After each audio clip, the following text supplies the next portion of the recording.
I've been saving up a lot lately. My name's Cassie, and I can't help but smirk at my phone with a sneaky laugh.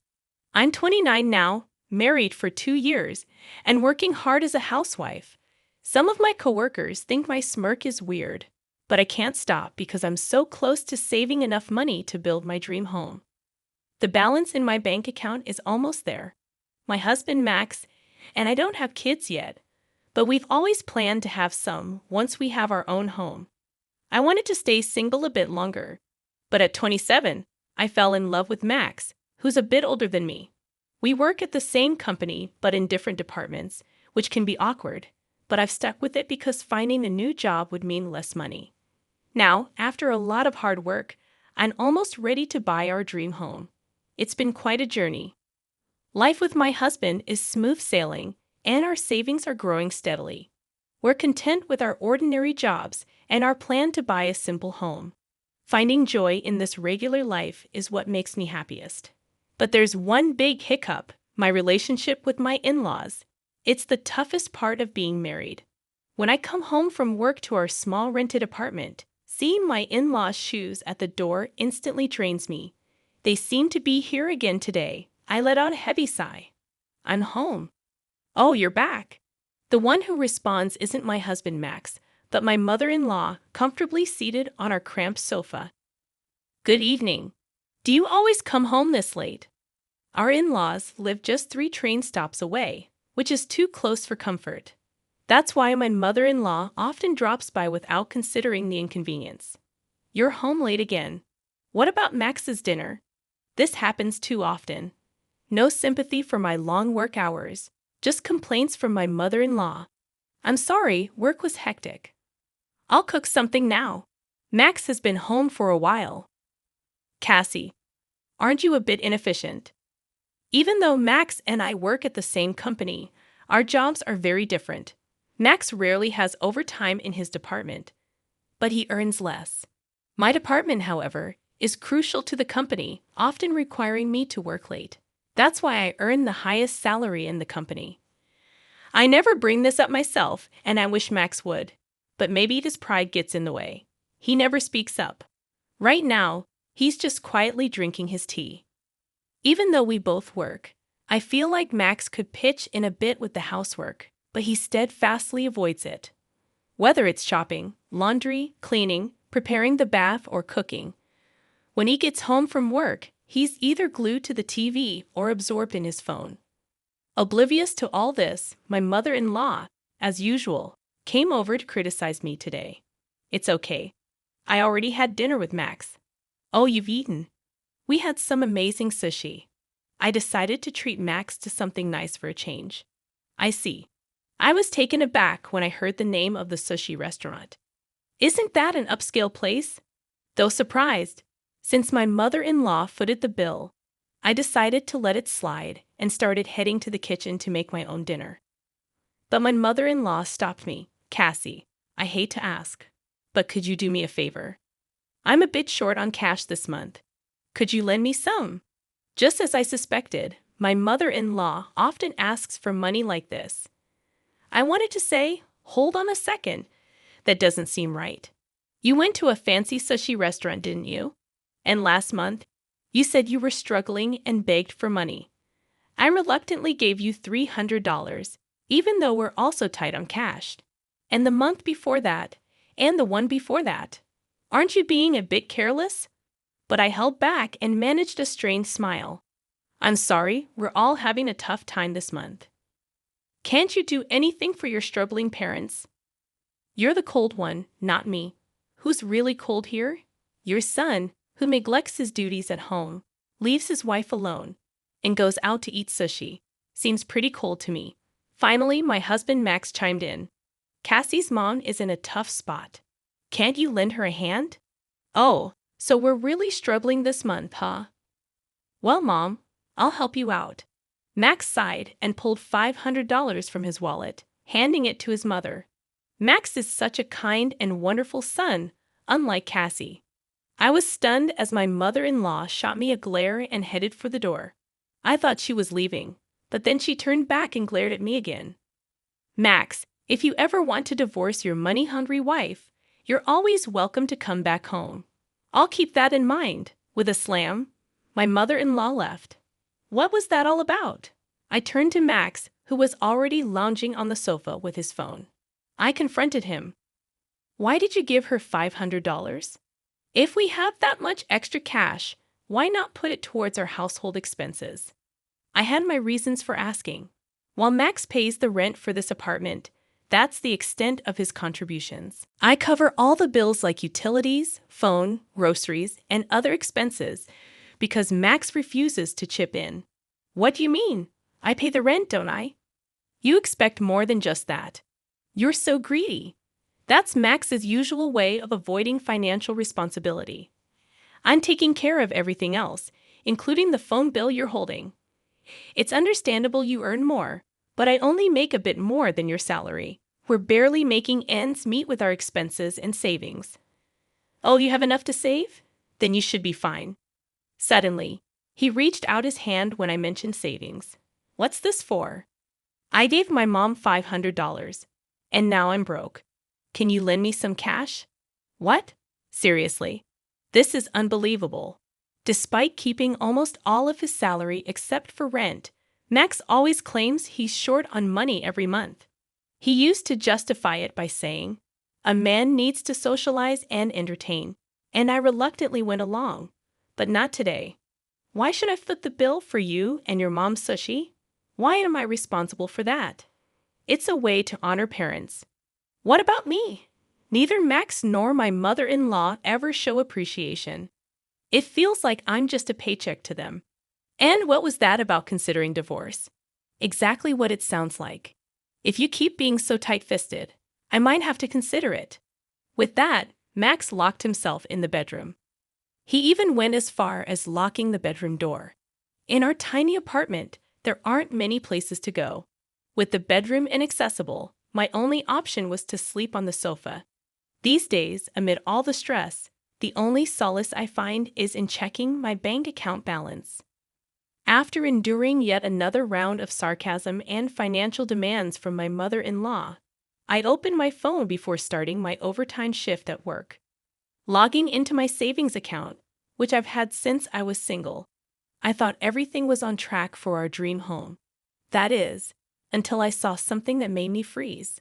What's going on? I exclaimed, abruptly apologizing to my boss before rushing home. Max, are you here? Oh, what's going on? You're home early today. Max looked surprised. Before him lay an assortment of what looked like expensive sushi, and he wasn't alone. Welcome home, Cassie. We're just visiting. Both in-laws were present, not just my mother-in-law, but my father-in-law too. I couldn't help but wonder why they were here. What's happening? We're having sushi. Want some, Cassie? Sushi? Where did this come from? Oh, we had some extra cash, they replied. Pressing for more details, both Max and my in-laws seemed taken aback. I grabbed Max's collar, as if to keep him from escaping, and he reluctantly handed me something. It was the bank book for the account I had just checked online. Flipping it open, I was left speechless when I saw the transaction history. What's going on? How did you withdraw this? I demanded, my anger rising. Well, I just guessed the PIN, and it worked. Lucky me, right? Max replied casually, showing no remorse for taking out a large sum of money without my consent. I was furious and on the verge of exploding at Max for his nonchalant attitude. How dare you take my money without asking? The funds I had diligently saved since my single days had been withdrawn without my knowledge. Come on, we're married, aren't we? What's mine is yours. Don't be so uptight. This is the savings I've worked hard for since before we got married. Give it back. Relax, Cassie. What's yours is mine, naturally, Max said dismissively.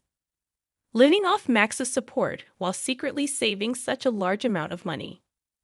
You're so greedy, Max accused, his tone accusatory. Yeah, exactly.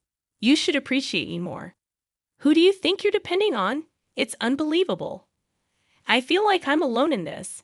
Don't joke around. Taking my money like this is no different from theft. Give it back. Who's joking? Max snapped, clearly startled by the accusation. Annoyed, he continued, Don't forget, I'm the one paying the rent here, and I have plenty of social obligations to fulfill. Plus, I help my parents. Right. Max is such a wonderful son. You leave the rent to me and secretly save all this money. It's easy for you. You only cover the rent. You hardly ever entertain, yet you ask me for money while supporting your parents. Stop it. You married into this. It's only right for you to respect me and my parents. What's more, be grateful I haven't divorced you for being so useless, Max yelled, grabbing my hand and pushing me out the door. Hey, no sushi for you. Go cool off outside. I never expected to be kicked out. After standing there in shock for a while, I ended up spending the night in a business hotel. The next day, when I returned home, only Max was there. I was relieved the in-laws were gone. But then Max handed me a piece of paper. It was a mutual agreement statement stating that if I didn't obey him, we would divorce. What's this? Listen, if you keep complaining, we're getting divorced. If you don't want that, just obey me silently. I'll take charge of the savings from now on, Max declared, flaunting the bank book. Then he got ready to leave. Where are you going? Out for a drink. What? Do you have a problem? Want a divorce? He taunted with a smirk and left. Such a foolish man. Did he really think threatening divorce would make me comply? My love for Max had completely vanished. Besides, did he seriously think there was still money left in the account he emptied? I had already withdrawn it all and moved it to another account. I felt uneasy keeping a large sum in one place, so I had multiple accounts. The bank book Max took was just one of them. I signed the paper without hesitation. Max's attempt at a threat didn't faze me. It was exactly what I desired. Quickly, I packed my belongings and left the house. I spent another night at a business hotel, and the following day, I took a day off work to file for divorce as soon as the city office opened. Then, I headed straight to a real estate agency. The previous night, while browsing on my phone at the hotel, I stumbled upon a property that caught my attention. A newly built detached family home near the station, perfect for commuting. It was almost love at first sight. The exterior and interior matched what I had envisioned. After viewing it, I made the decision to purchase the house on the spot. From then on, everything happened in a whirlwind. Staying in a business hotel until the move became too costly, so I explained my situation and stayed with a friend while getting ready for the new house. I had to start from scratch with furniture and other arrangements. Amid the whirlwind of activity, I completely forgot about my ex-husband and former in-laws. Hey, Cassie! Max's voice startled me one day when he showed up at my workplace. Oh, right, we work at the same company. As Max loudly called my name, drawing everyone's attention, he approached me without hesitation. Why haven't you been returning my calls? Oh, I didn't think they were important, I replied, remembering Max's persistent calls. I was preoccupied and didn't want the hassle, so I ignored them. You withdrew money from the account on your own, didn't you? Stop playing around. And why haven't you come back home? Do you really want to get divorced? It's fine, I replied nonchalantly. We're already divorced, and that money in the account is mine, so I can do as I please with it, I stated firmly. Max still seemed to view the word divorce as a threat. My casual response left him looking bewildered. What a silly expression. It's almost comical. What divorce? You mean you graciously offered it to me, and I graciously accepted, I remarked. What? I don't accept this, Max protested. Whether you accept it or not, the divorce is final. Oh, and I've already informed the company and completed all the necessary procedures. You might have some paperwork to handle, so make sure to report it to your boss, okay? With that, I redirected my attention to my computer. I'm busy. Where are you living now? You left your belongings at the house, Max inquired. I took what I needed. I'm comfortably settled in with new things I bought. Don't worry about me. And as for your whereabouts, that's none of your concern. This is a matter of privacy, so please refrain from prying any further, I replied firmly. With that, Max fell silent. Eventually, feeling the weight of the stares from my colleagues and boss, Max left the department without saying another word. Cassie's been through a lot. My colleagues sympathized. The comfort of my new home was unparalleled. The scent of a freshly built house was unforgettable. It was spacious and cozy. However, having just moved in, there were still many things I needed. Today, I was anticipating the delivery of some appliances I had ordered online. Then the intercom rang. Ah, it must be here, I thought as I went to open the door. I immediately regretted it. I cursed myself for not checking the intercom. Standing before me was Mother. Technically, my former mother-in-law, but the words slipped out in my surprise. There she stood, accompanied by my former father-in-law. And further back, Max was lingering. "Long time no see, Cassie." "I'm coming in," Mother announced. "Wait, hold on," I protested, taken aback. My former mother-in-law barged into the house and began inspecting it as if assessing its value. "Oh, this property is quite nice. And this furniture is lovely. Move it to my room, will you? Oh, there's a basement too." "Excellent. Then this will be our room," she declared. Excuse me, but what's with these curtains? Dreadful taste. I'll choose new ones for you, so hand over the money," she continued. "The garden is quite spacious. Perhaps I'll start a vegetable garden." What were these people going on about? Confused, I turned to Max. "Max, what is?" "Be grateful, Cassie," Max interjected. I was about to confront them when my former mother-in-law cut in with irritation. I looked at her smug expression. "It's not much of a house, but as a gift for the parents, it's decent. If it's a two-family home, we'll move in. Of course, as the wife, you'll do the housework. We'll be generous and only ask for $1,000 a month for our allowance." What? What on earth is she saying? Are they from another planet? I couldn't comprehend and just tilted my head. "As the wife. I'm single now, you know," I added, surprising both my former mother-in-law and myself. "Max, you didn't tell them?" I questioned. "I don't accept it," Max shouted. But it didn't matter whether he accepted it or not. The divorce was final. We were complete strangers now. Upon hearing my declaration, my former mother-in-law's face paled. "What do you mean you're abandoning us?" "Your parents. My parents live in the countryside. I was planning to invite them over soon," she protested. "Don't joke around. This house is ours," she insisted. "No, it's mine," I retorted. What was she thinking? This house was purchased with my savings in my name. "Then where are we supposed to live?" she demanded. "I don't know. That's not my problem," I replied, feeling the weight of their expectations. Apparently, they had already sold their house, and the contract was finalized. They planned to live a comfortable life in this house with the money from the sale and whatever they could extort from me. It was a frightening plan. "I don't accept this," my former mother-in-law continued to protest. "But it doesn't matter. We're strangers now, and this house is mine. I won't accept it, absolutely not," I asserted firmly. In her anger, my former mother-in-law ripped the curtains. "Hey, what are you doing? These things I don't need, such bad taste. This is my house. I'll dim as I please," I snapped back. "That's right. What's yours is mine. Everything you own is mine," she insisted. "Listen, I don't accept this divorce, and both my parents and I are going to live here," Max shouted out. "Oh no, this is getting out of hand," I thought, just as I heard sirens. I had secretly called the police when Max and my former mother-in-law barged into the house. Finally, the police arrived. "What are you doing?" "We haven't done anything wrong," they protested. "That's right. If anyone should be taken, it's this woman," my former mother-in-law added.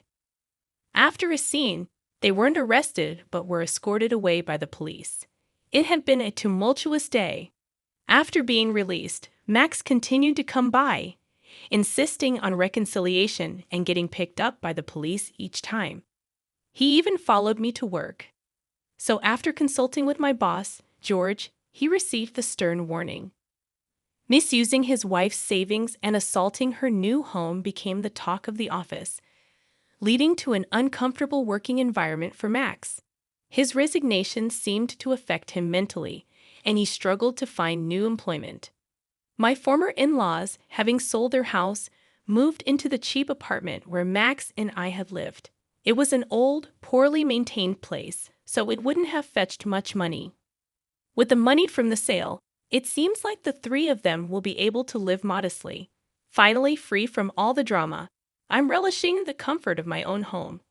Although I offered to have my parents from the countryside move in with me, they're not quite ready to make the move yet. So, for the time being, I'm enjoying the solitude of living alone. Perhaps I'll consider remarrying if the right person comes along. But for now, I'm content. One of the first things on my agenda is to get a dog, something I couldn't do while living in the apartment. I also have plans to try my hand at gardening and to host home parties with friends. As I gaze out the window at the blue sky, I think about all the things I couldn't do before and how I want to embrace and enjoy life from now on. It was just a normal morning during the holiday, with the sun shining bright, hinting at a fun day ahead. I was trying to get my son Aaron ready for his baseball game when everything changed suddenly. As I opened the door, I was stunned to see my husband Mark standing there. The same husband who had disappeared without a trace 3 years ago. "This is our home," he stated firmly, but with a hint of uncertainty in his voice. Before I could fully comprehend his return, another person appeared behind him. Clara, my sister-in-law. Seeing her made my stomach twist with unease. "We're here to take custody of Aaron," Clara declared, her words dripping with false kindness.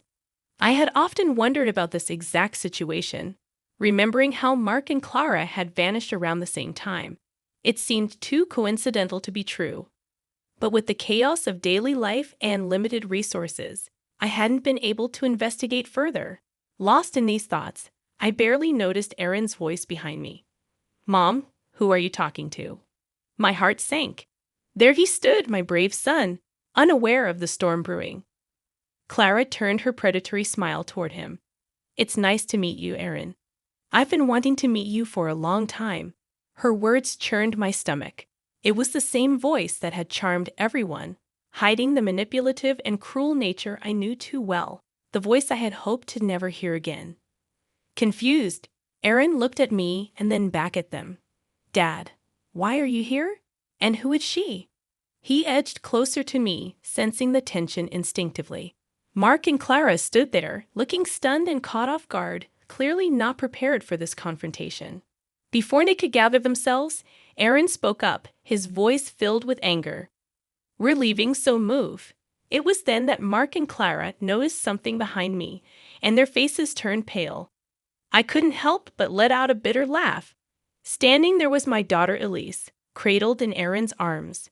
Mark's eyes widened in shock, darting between Elise and me. "Mark, Clara," I began, my voice steady despite the turmoil inside. 3 years ago, you disappeared without a word. I was left to pick up the pieces, raise Aaron, and face an unexpected pregnancy. I paused, letting the weight of my words sink in. Clara's eyes narrowed, but I pressed on. "I'm not the same person you abandoned. I fought hard to build a life for my children and me, and I won't let you come back to ruin that." Their faces showed shock, disbelief, and perhaps a hint of guilt. But it was too late for guilt. The wounds they caused were too deep. "Please leave," I said firmly. "You have no right to be here." Mark started to speak, likely with some excuse or plea, but I didn't want to hear it. I closed the door on them, on the past they represented. Turning back to my children, I saw Aaron looking at me with newfound respect, and Elise oblivious to the turmoil. I took a deep breath, steadying my racing heart. This was just the beginning. The battle lines were drawn, and I was prepared to fight for my family's future. The days that followed Mark and Clara's unwelcome visit were filled with a whirlwind of emotions and memories, threatening to overwhelm me like a tidal wave. I found myself going back to the difficult times after Mark disappeared, the nights when I couldn't sleep for worry, and the hours spent wondering what I could have done differently. Aaron struggled the most. Once a happy and outgoing kid, he became quiet and distant, his sparkle fading. I remembered how he'd push away his dinner, begged to skip school events, and give me cold looks instead of his usual warm smiles. It hurt to see him like that, but I didn't know how to help him.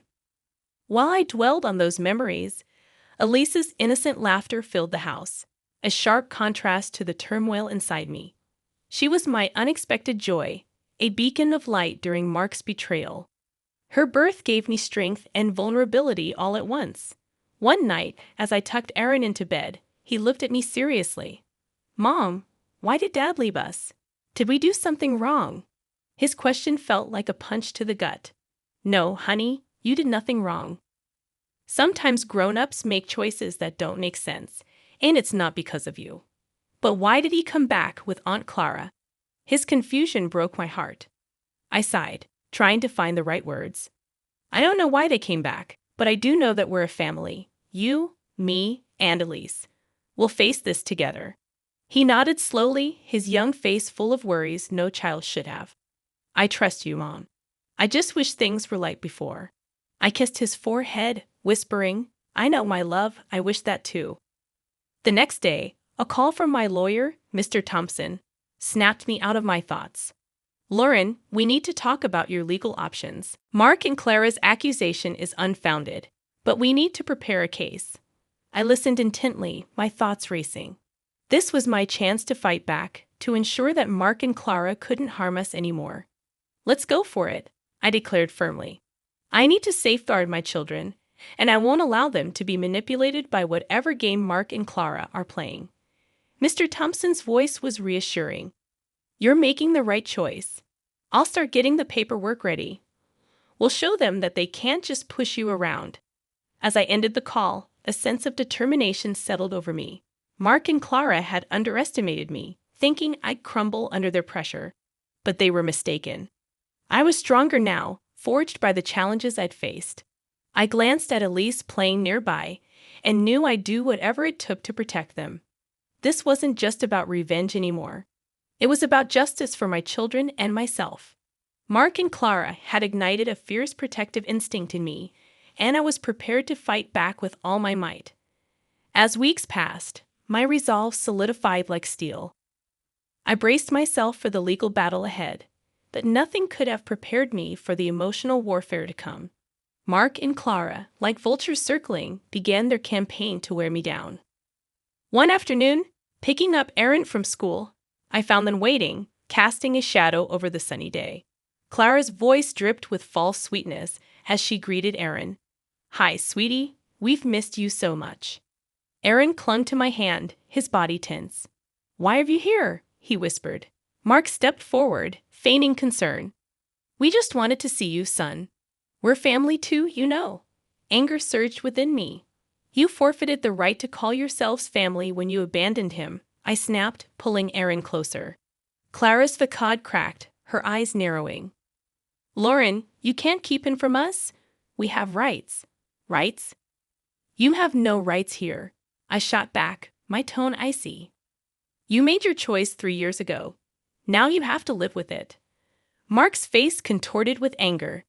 "You think you're so perfect, Lauren. You're just a bitter woman who couldn't keep her husband happy." Aaron's grip on my hand tightened, his body trembling. "Let's go, Aaron," I said, leading him away, but Clara wasn't finished. "You'll regret this, Lauren. We'll get what we want, as we always do." Their threats lingered as we walked away, but I refused to show them any fear. I had to stay strong for Aaron and Elise. That night, their words echoed in my mind as I lay in bed. The thought of losing Aaron to them was unbearable. I couldn't let it happen. I had to be sharper, tougher. The next day, I met with Mr. Thompson, my resolve like armor. "I want full custody of Aaron, and I want Mark and Clara to have no visitation rights," I stated firmly. Mr. Thompson nodded. "It'll be a tough fight, but I'm confident we can win. You're a great mother, Lauren. The court will recognize that." As the legal preparations progressed, I found an unexpected ally at home, Aaron. One evening, he approached me, his young face serious. "Mom, I want to tell the judge I want to stay with you. Dad and Aunt Clara, they're not really my family." Tears filled my eyes as I hugged him tightly. "Thank you, Aaron. That means everything to me." The day of the court hearing arrived like a gathering storm. I walked into the courtroom with Aaron beside me, ready to defend our future. During the proceedings, Clara tried to play the loving aunt, but her words rang hollow.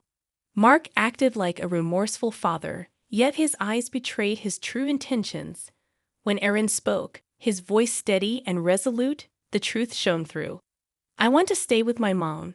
She's been there for me when no one else was.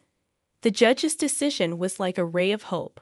Full custody granted to me with no visitation rights for Mark and Clara. Leaving the courtroom, Mark seethed with anger, and Clara's eyes glinted with malice. But their reactions didn't matter. Aaron and I had prevailed together. While the victory in court brought a brief sense of peace, it was short-lived. Mark and Clara, wounded and desperate, became more dangerous. They launched a smear campaign, spreading lies and rumors about me in our community. I never expected the psychological battle that ensued. One evening, Aaron returned from school, his eyes filled with tears he refused to shed. "Mom, kids at school are saying you took me from Dad, that you're mean for keeping me away from him." His words shattered me. "Aaron, you know that's not true. Everything I've done is to keep you and Elise safe." He nodded, but doubt lingered in his eyes. "I know, Mom, but it's tough. They just don't understand." I held him close, feeling his trembling frame. "I know it's hard, sweetheart, but we'll endure. We're stronger than their lies." As days passed, the rumors turned uglier. Clara, always sharp-tongued, now wielded her words like a weapon, seeking to dismantle my world. I knew I had to fight back, yet I hesitated to stoop to their level. Then one day, Mark appeared at my workplace, feigning remorse. "Lauren, can't we talk, for Aaron's sake?" His words dripped with venom, his facade transparent. "There's nothing to discuss, Mark. You made your choice. Now you live with it."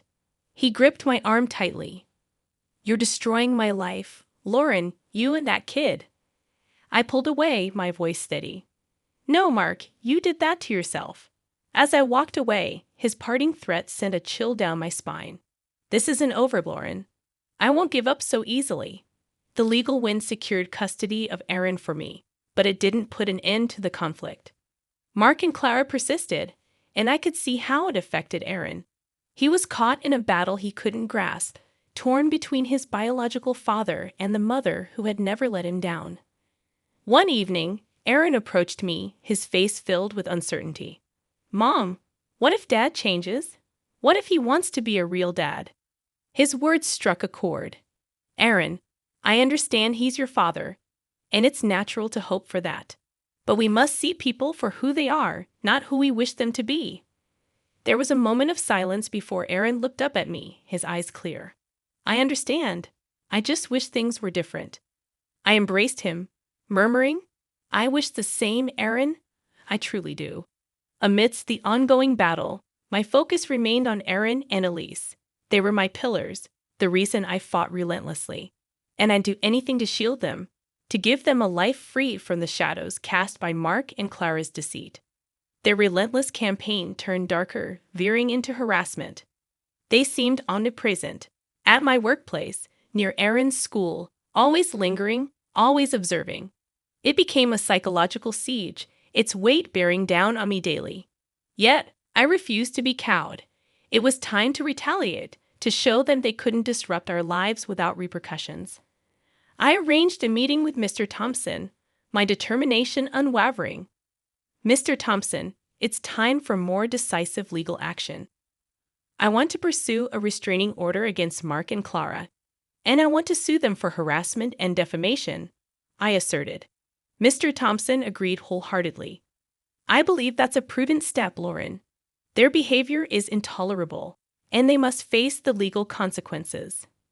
The legal battles were arduous, but I remained steadfast. In court, Mark portrayed himself as the victim, a man unfairly treated by his vengeful ex-wife. Clara, ever the performer, shed tears over being deprived of a role in her nephew's life. However, their theatrics couldn't obscure the truth. The judge saw through their charade and granted the restraining order. Furthermore, they were instructed to compensate for the harm caused by their defamatory actions. Leaving the courtroom, Mark seethed with anger, while Clara's eyes smoldered with unspoken threats. Yet, this time, I refused to be intimidated. The law was on my side. Their defeat in court failed to extinguish their vendetta. If anything, it seemed to stoke their malice further. One day, I received a chilling call from Mark. "You think you've won, Lauren? You think you can ruin my life and walk away? I'll ensure you regret this," he spat over the phone. I gritted my teeth, suppressing the fear his words ignited. "You brought this upon yourself, Mark. I'm merely safeguarding my family." "You haven't seen the end of me, Lauren. This isn't finished," he snarled before disconnecting. His threat lingered in the air like poison, but I refused to let it weaken me. Aaron and Elise were my top priority. They were my world, and I'd do whatever it took to shield them from Mark and Clara's cruelty. However, as days turned into weeks, the constant strain started to wear me down. The perpetual watchfulness, the dread of what Mark might do next, the weight of single motherhood, it consumed me entirely. One evening, as I tucked Elise into bed, Aaron approached me, his expression serious. "Mom, are we going to be okay?" Dad sounded really angry on the phone. I enveloped him in a hug, my heart breaking for the burden he carried. "We'll be okay, Aaron. I won't let anything happen to us, I promise." Yet even as I uttered those words, I knew the battle was far from over. Mark and Clara loomed like a looming storm, and I had to be prepared for whatever they threw our way. The weeks post-court ruling were fraught with tension and vigilance. Mark and Clara, constrained by the restraining order, retreated into the shadows, their silence more unsettling than their threats. I sensed this lull was just the calm before another storm. Then it struck. Clara, in a desperate move, staged a public spectacle. While I was grocery shopping, she emerged out of nowhere, hurling accusations. "You're a monster, Lauren. You've torn our family apart." Clara's cries drew the attention of bystanders. I stood firm, my voice unwavering. "Clara, you need to leave. You're violating the restraining order." Enraged, she spat back. "I don't care. The world needs to see your true colors." But her theatrics backfired. The store manager, recognizing the disruption, called the police. As they escorted a hysterical Clara away, her facade of the wronged aunt crumbled. This public meltdown proved to be the tipping point.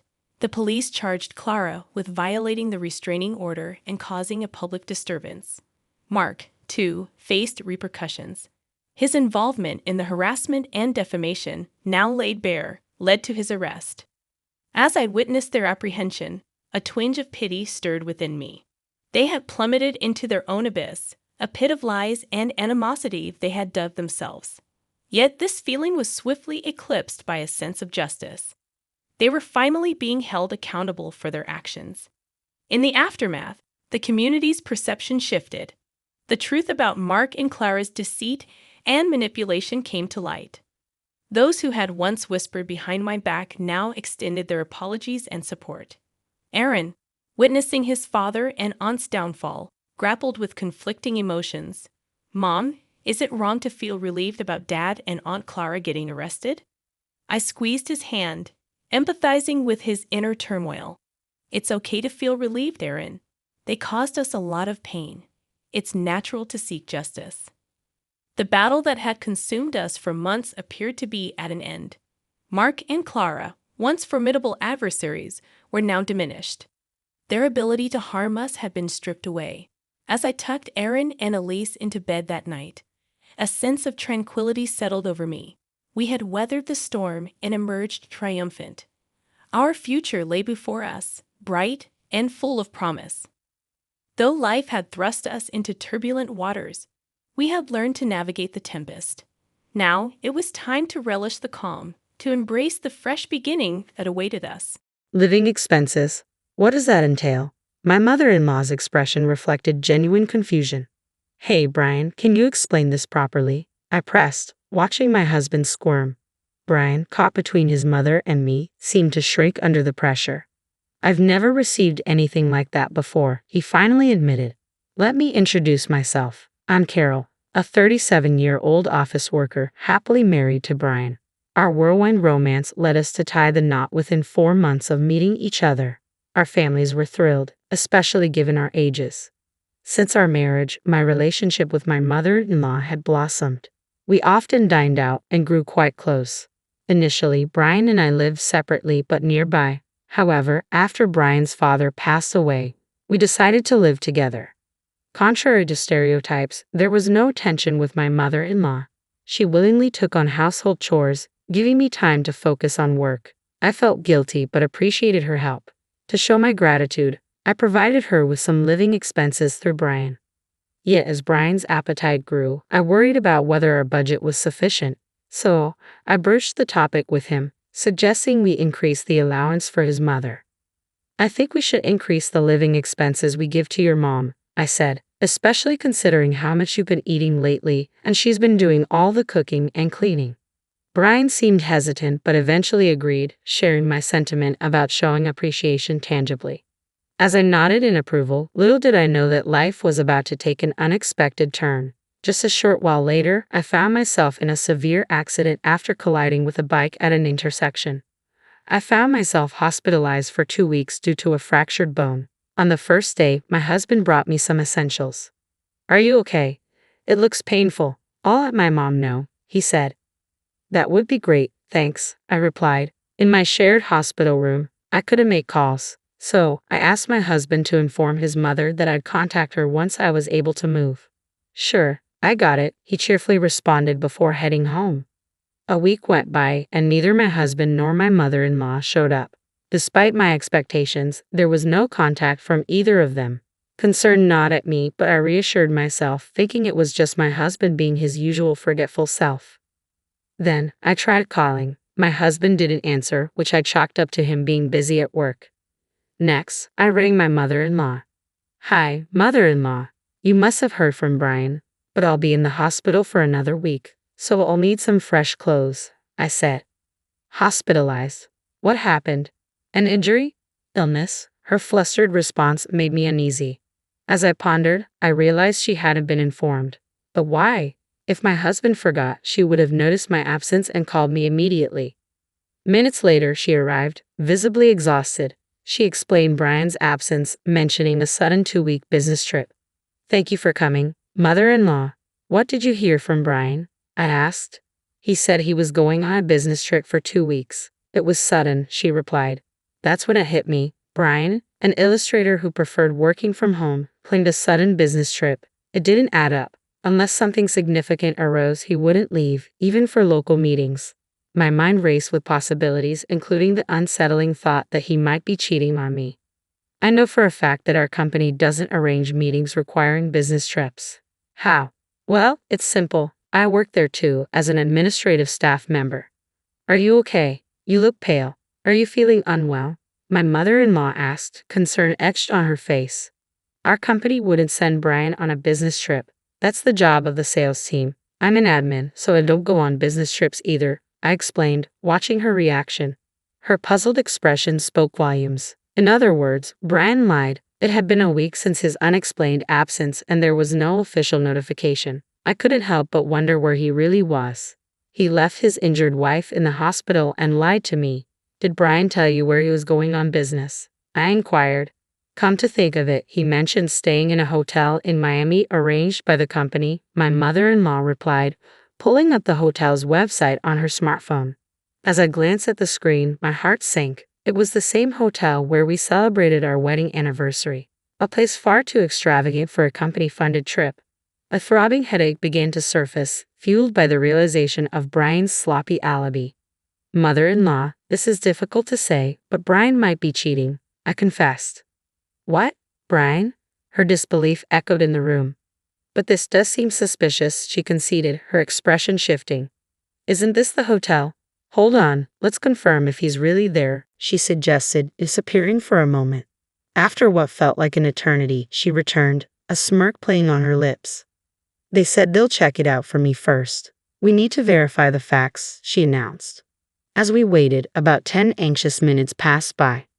When I received a call from my mother-in-law, the news was shocking. Brian, my husband, seemed to be spending the night at that hotel, and with another woman, no less.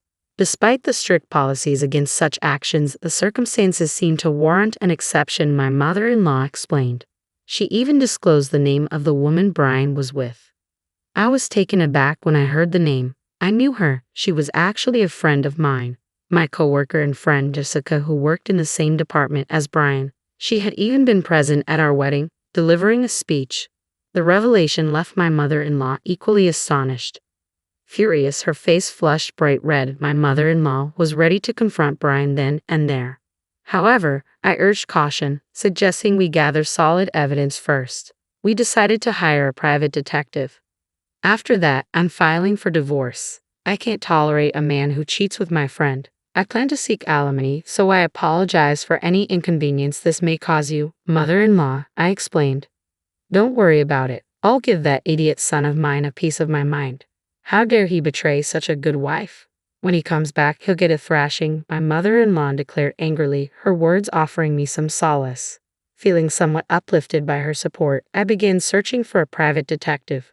A relative of my mother-in-law recommended a reputable detective agency, and I promptly hired them. When I received the report, I couldn't help but laugh. It turned out that my friend Jessica had been posing as Brian's wife while they were away on location, 3 days before my scheduled discharge from the hospital. I dialed Brian's number, keeping it a secret that my mother-in-law was aware of the situation. How are you feeling? I inquired. I'm sorry, I've been too busy to visit. I'll definitely pick you up on your discharge day. Do you need anything? He responded. No, I'm fine. Sorry for bothering you while you're so busy. Apparently, my recovery is taking longer, so my discharge date has been extended. I'm just calling to let you know. I'm borrowing things like pajamas from the hospital, so no need to worry. Looks like I'll be discharged a week from now, I explained. Sorry for not being able to support you while you're so busy. Oh, could you withdraw money for the hospital bills? I don't have any cash on hand, so could you do it on my discharge day? I requested. I see, that sounds tough. All right, I should be done with my delivery in a week, so I'll go to the bank before picking you up. My mom's been worried too. She's caught a cold and feels bad for not being able to visit you. Brian lied effortlessly. Suppressing a laugh at his fabrications, I replied, Oh, is that so? Please tell mother-in-law to take care. Did you manage to inform the office? Thank you. Did they say anything about allowances? He asked, trying to keep the conversation casual. They did. I'll take care of the procedures. You just rest and recover. Hope you get well soon. All right, thank you. See you in a week then, I replied, ending the call. Already aware of Brian's deception, I had confirmed with the office before his call. Apparently, he had informed them that he was going on a trip and applied for my leave. As a result, my boss inquired about the trip and my well-being. After explaining my situation, my boss decided to visit the hospital immediately.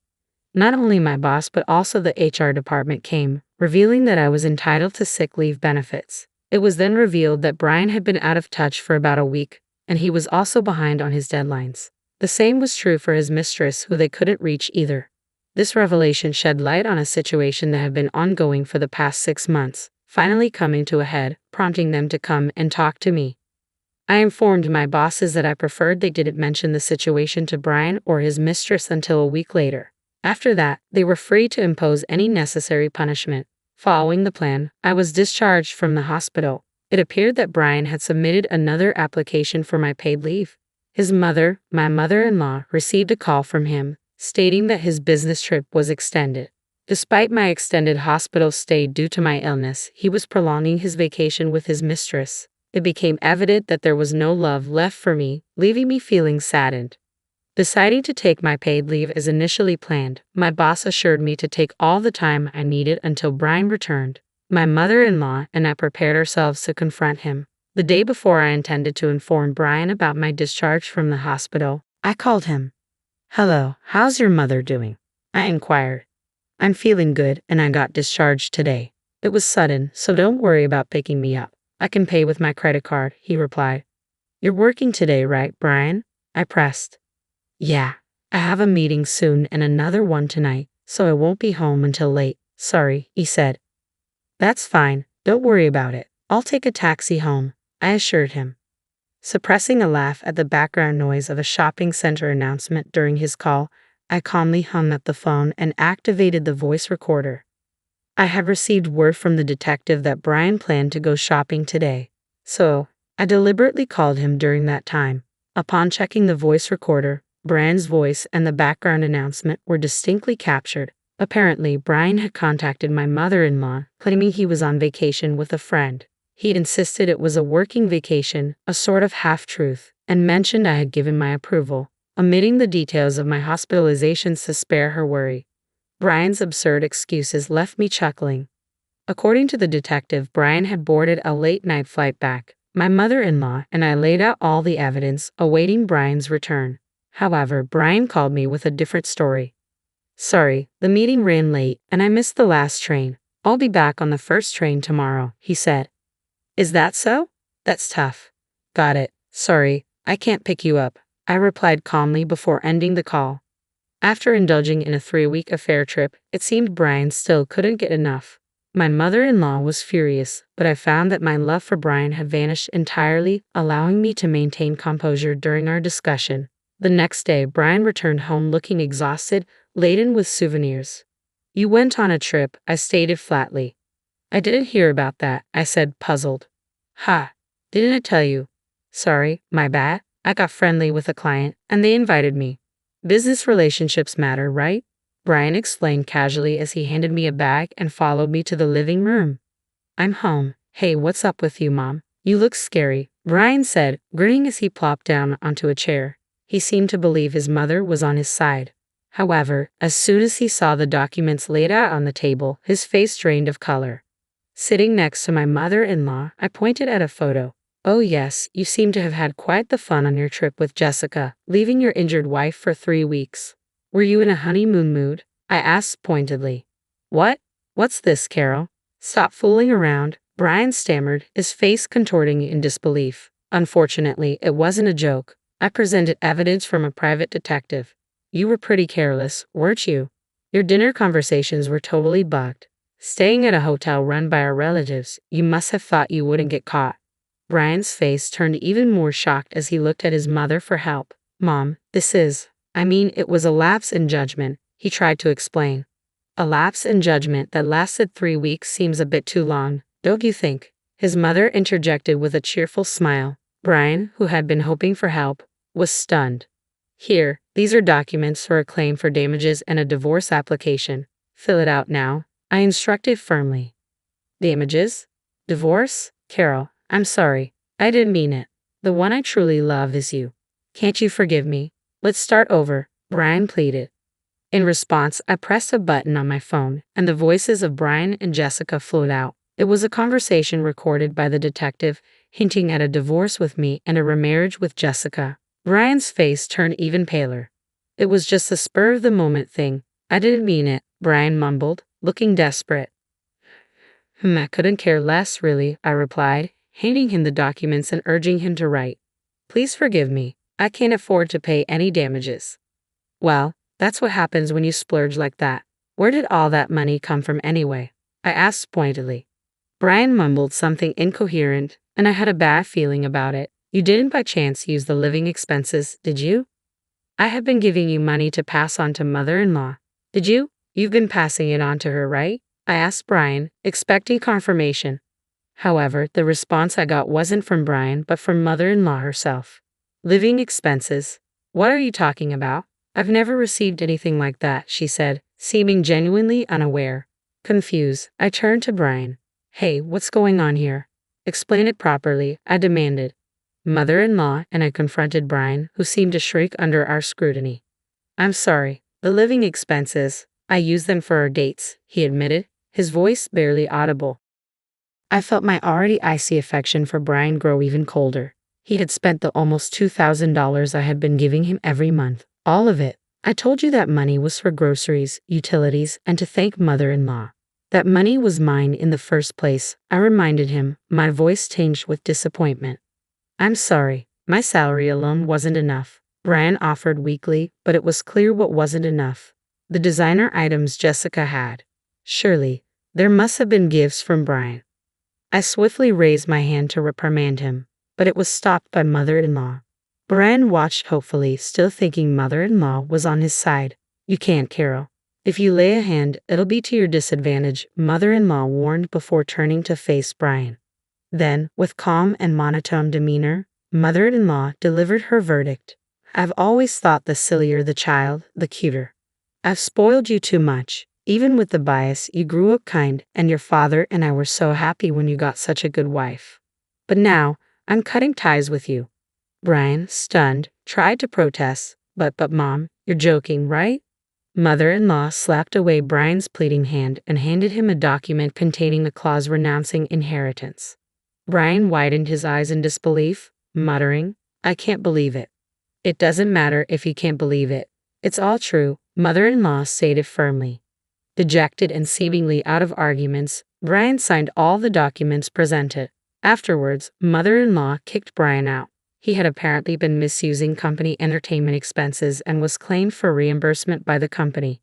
Brian ended up living in an apartment without a bath, forced into a poor lifestyle after paying alimony and facing reimbursement claims. I claimed alimony from his mistress, Jessica, who, as it turned out, was married.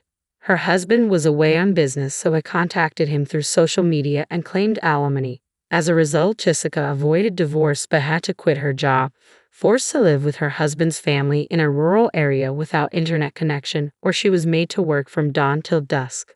Having lost my parents early, I ended up being adopted by mother-in-law. Initially reluctant because of Brian's infidelity, mother-in-law eventually accepted, and we sold the house, buying a new one just for the two of us. I want to take good care of mother-in-law until the end. I understood what was happening as I watched my sister's in-laws' house from far away. When I realized the truth, I was shocked. I wondered about the intentions of my sister's husband and his family towards her all this time. How many times had they tricked my sister with a straight face? It was unforgivable. No matter what, I was determined to make them pay. My name is Sally, and I'm 45 years old. When I tried to wear my funeral clothes again after a long time, I couldn't zip up the dress around my stomach. At first, I thought my body hadn't changed much, but it was obvious I'd gained some belly fat. The last time I wore this dress was when I was 30. My sister Jane, who had a weak heart since she was young, sadly passed away at 27 due to worsening pneumonia that led to heart failure. It's strange that I was the only one who spoke with Jane before she passed away. I happened to visit her in the hospital that day. Jane probably had many plans since she was only in her second year of marriage. She likely never thought she'd leave this world so soon. When I remember her smile as she talked about wanting to stroll under the autumn leaves after leaving the hospital, it breaks my heart. On the day of Jane's funeral, when I couldn't come to terms with her tragic death, something happened. Just before the ceremony started, I went to the restroom. There I saw Jane's husband Bob talking on the phone in the nearby lounge. Yeah, once the funeral is done and Christmas rolls around, things should settle down a bit. Yeah, you're right.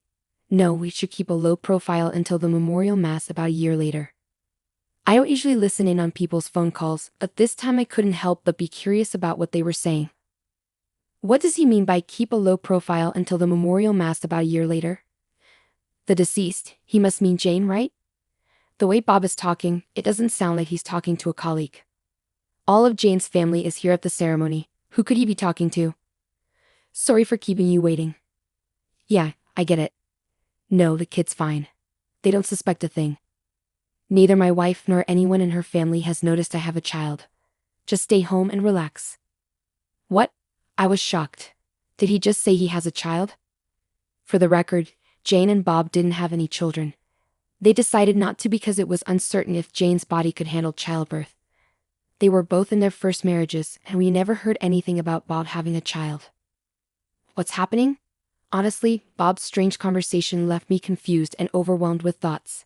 But suddenly, I remembered the words Jane desperately tried to tell me just before she went into surgery. There's a child at home. After Jane lost consciousness and passed away a few days later without waking up, I never got to hear the rest of what she wanted to say. I was the only one who heard those words. The shock of losing Jane was so huge that I didn't have time to think about what she meant. But when I connected Jane's words about home with what Bob said about stay at home in their old house, which Sally wouldn't call their parents' house, just home. But there were no children in our family home either. After a bit of thinking, it hit me all of a sudden. Could it be that the child Bob was talking about on the phone is living at Bob's parents' house? When that idea came to mind, I couldn't sit still. If that were true, I don't think I could forgive Bob. After paying my respects at Jane's memorial service, I was eager to test my theory. I left the funeral home right away and went straight to Bob's parents' house. It's within walking distance from Jane and Bob's place. Bob is an only child, and his parents are getting older, so they decided to live close by. Jane had worries about living so close to her in-laws, wondering if she could get along with them better. But in reality, they hardly ever went back there and had very little family interaction. Maybe that's why even at Jane's funeral, Bob's parents didn't seem too upset about what happened. Instead, they seemed more interested in playing with their phones, which I found kind of strange. Well, I guess this is what happens when the relationship with in-laws is so distant. At least they could pretend to be more sympathetic at a time like this. Remembering how Bob's parents behaved, I finally reached Bob's parents' house. I hesitated to ring the doorbell. Everyone should be at Jane's funeral, so there shouldn't be anyone home. But what if someone did answer the door? What would I say?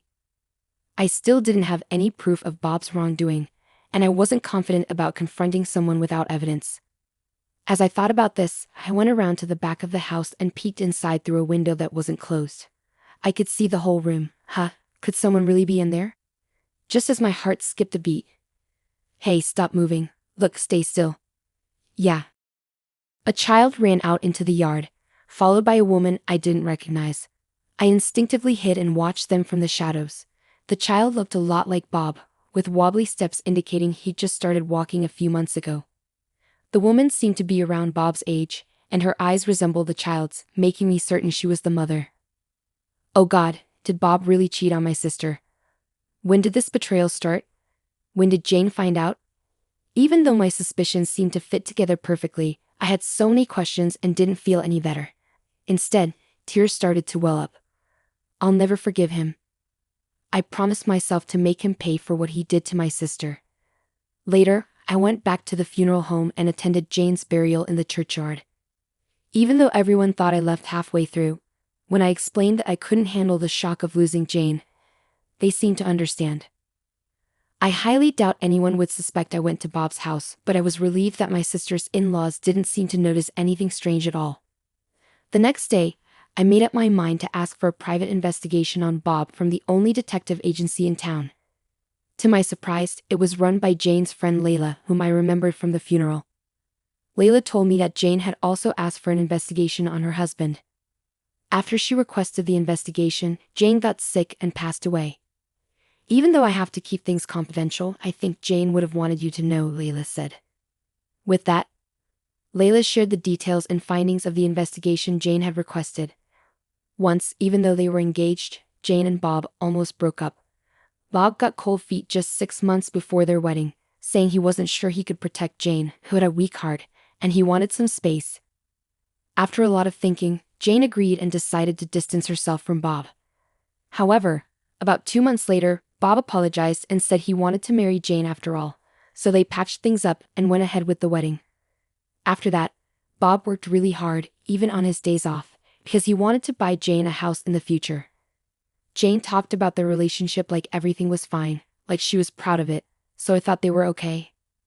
But I was wrong, Layla explained. In reality, right after getting engaged to Jane, Bob started having an affair with his childhood friend Nancy. They had dated before but broke up over a small disagreement. Even though Bob met Jane and got engaged, he still had feelings for Nancy. When Nancy reached out to him, those old feelings came back. To make matters worse, Bob's excuse about getting cold feet was a lie. Around the same time, Nancy got pregnant, and Bob was torn about whether to leave Jane and marry her. He even talked about it with some friends, but Nancy was firm in her decision. If you stay with me, I won't ask you to marry me. But I'm going to have this baby, Nancy told Bob. Bob didn't want to break up with Nancy, but he also didn't want to tell his wife Jane about the baby. At the same time, he couldn't ignore a child he might have with someone he cared about. He didn't want Nancy to have the baby, but she was determined to keep it. Eventually, Bob opened up to his parents about the situation, only for them to say, "This will be our first grandchild, so let her have the baby." Bob's parents had always preferred Nancy as his partner since they knew her well from childhood. Plus, they didn't seem to like Jane much because she was frail and might not give them a grandchild, which they often complained about to others. Fortunately, Jane is frail, and she won't last long. Once she's gone, acknowledge the child and marry Nancy, Bob's parents proposed, and Nancy agreed. Though it was a twisted plan, it appealed to Bob. If his parents say so, then it must be okay, he thought. So it was decided that Nancy would have the child. Nancy, like Bob, was an only child, and her parents had already passed away. That's why Bob's parents spent a lot of time at Nancy's house, helping her during her pregnancy. The story about Bob working hard for Jane right after their wedding was a lie. He was probably visiting his newborn baby during that time. There were witnesses who saw Bob going to Nancy's house often, Layla explained. This suggests that the excuse of moving closer to their elderly parents was also a lie. They actually wanted to be near the child. As the child grew up, they respected Bob's parents' wish to spend more time with their grandchild, so Nancy and the child stayed more often at their house. With various excuses, they kept Jane away from her in-laws, and eventually, they stopped going home altogether. It's enraging how they're endorsing infidelity as a family, Layla concluded. Just a month ago, my sister found out about Bob's cheating. She was feeling sick and left work early, probably not realizing that Jane was home. Bob, who hardly ever texted or called when Jane was around, came home earlier than usual that day and apparently made a call somewhere. I got off work early. Can I come over now? My wife. She's at work. I don't think she'll find out. She seems to be getting sick a lot lately and might go to sleep early. If I say I'm working late, I think I can stay longer with you, Bob said. Yeah, I also want to live with Nancy and the kids soon. Every time she says she's not feeling well, I think she won't last much longer, replied the other person. Yay, I'm looking forward to it every time.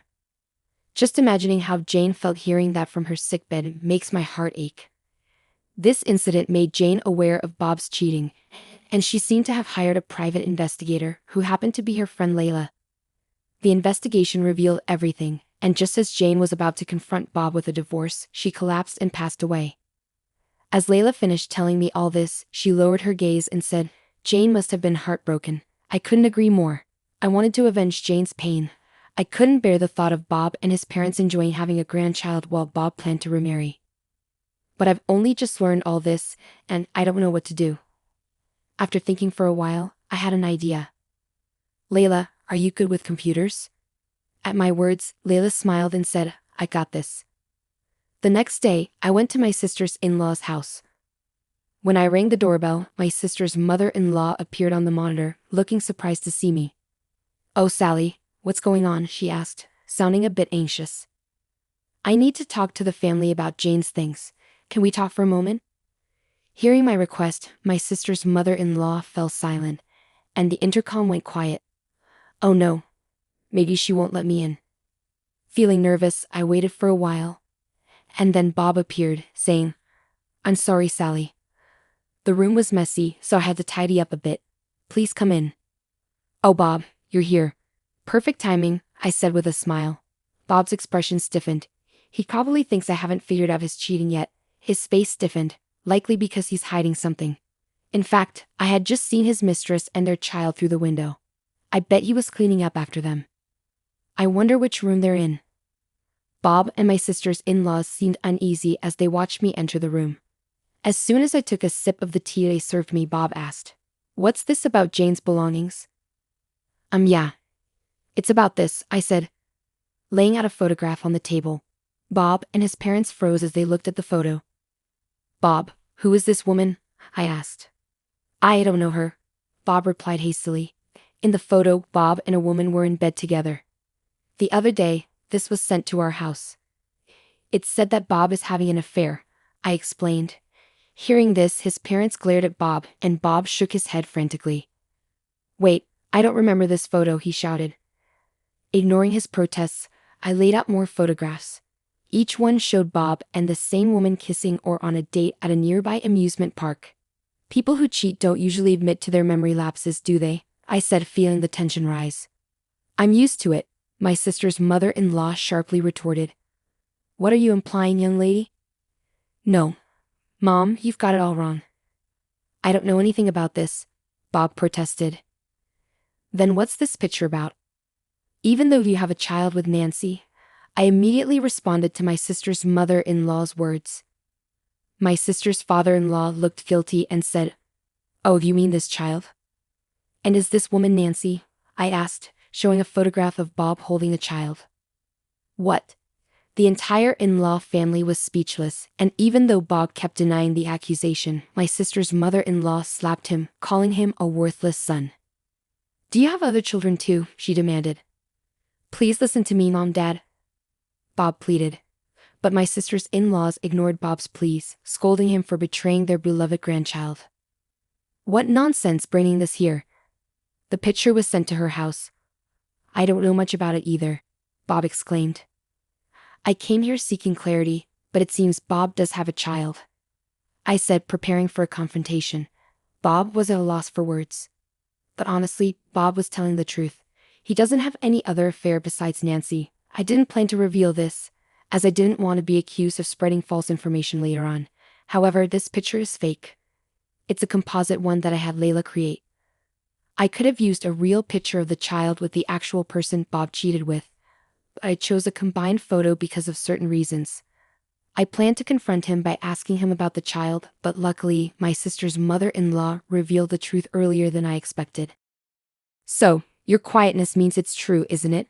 Earlier, your mom also mentioned something about a child and Nancy, I said while my sisters-in-law stayed still where they were. The note that came with the picture said these kids are being looked after in this house.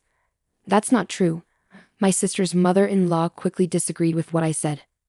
Are you sure? Of course, it's not true. Then show me all the rooms. Huh? Without waiting for their approval, I stood up from my seat and headed towards the room next door. Hey, wait a minute. You can't just snoop around other people's houses. Bob raised his voice.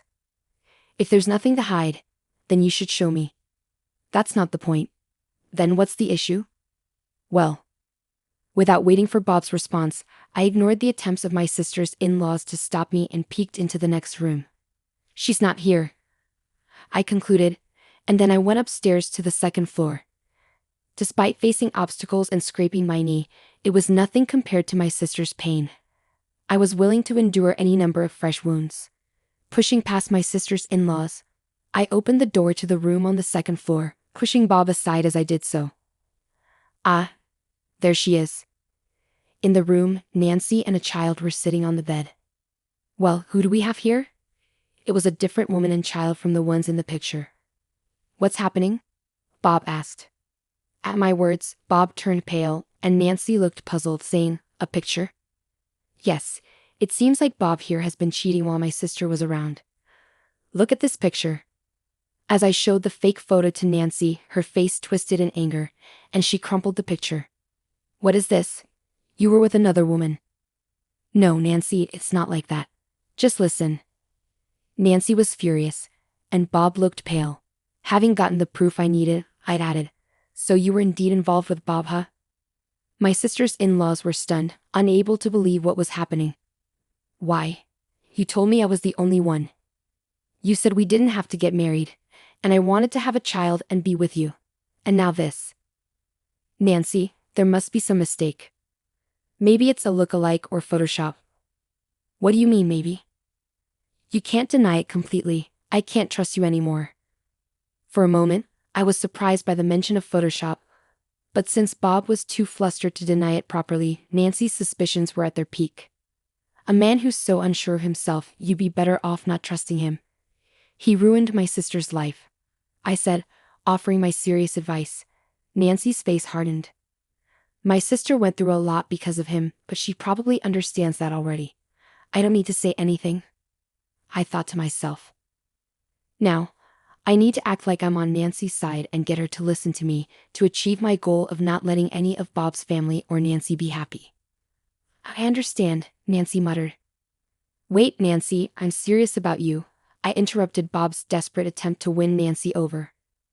So you weren't serious about my sister, but you told her you were, even made marriage vows to her. Looks like you really are an untrustworthy man, Bob, I said.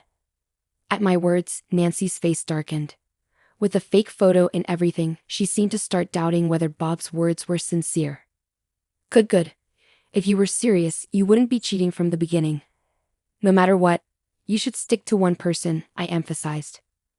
As I stressed my point, Nancy's expression grew even darker. Bob's face turned ghostly pale. He must have sensed the growing distance in Nancy's feelings. We should break up, Bob. I don't want to be your backup option, After seeing that photo, I can't trust you anymore. I could handle being the other woman, but I can't stand the thought of being the third one, Nancy declared, tears flowing down her cheeks. Bob instinctively reached for her hand and pleaded, "Please, just listen to me." But Nancy pulled away, stating firmly, "I don't need to acknowledge the child anymore. Just leave me alone." As Nancy left the house with her child, Bob's entire family was saddened by the loss of both the child and the planned second wife. Meanwhile, I felt a sense of victory inside. Later, I had Bob write a legal document officially ending his ties with our family, cutting off all connections. Additionally, he agreed to relinquish any rights he had to the inheritance left by my sister. My father, who is usually quite stern, heard everything from me and stormed into my sister's in-laws' home. They were shocked by his sudden appearance and seemed to agree to renounce any claim to the inheritance, wanting to sever ties with our family completely. Well, even though we call it my sister's inheritance, it wasn't much. But it's a relief that not a single cent of her assets went to him, I thought. On the day I brought the photos to Bob's house, it seems one of the windows was open. As a result, our argument and conversation could be heard clearly outside, along with revelations from Nancy's friend who lived nearby. Everything that happened in Bob's house was exposed to the entire neighborhood. As a result, rumors spread that Bob's house was cursed, and he decided to quit his job and leave town with his parents. Meanwhile, Nancy unexpectedly showed up at our family home after about 2 months. She came bearing $50,000 as a gesture of apology and gratitude for helping her see the truth. She wanted to make amends for how she had treated my sister. While I appreciated Nancy's intentions, money couldn't erase the pain my sister had endured. It didn't feel right for us to forgive someone for something they themselves couldn't forgive just because they offered money. We understood Nancy's gratitude, but we couldn't accept money from someone who had done such a shameful thing, so I declined to accept the money. Instead, we suggested that it be donated to a nearby children's home where my sister used to work. Do you doubt whether such a woman would actually follow through with the donation? Of course not. I went with her to ensure the donation was made properly, so you can trust that it happened. If the money is used for that purpose, I believe my sister would be happy. I hope the children who have their whole lives ahead of them can find happiness, even on behalf of my sister. As for myself, it's hard to admit, but I struggled with the loss of my sister for a while, even experiencing mental health challenges. There was a time when it was so tough that I had to leave my job. But I've been gradually recovering, and now I work at Layla's detective agency. Leela and I became very close after that incident. I think it's because we were both comrades who had lost something important in such a tragic way. We found common ground. Although I didn't have a positive view of marriage because of what happened to my sister after being with my partner for 4 years, we got married last year.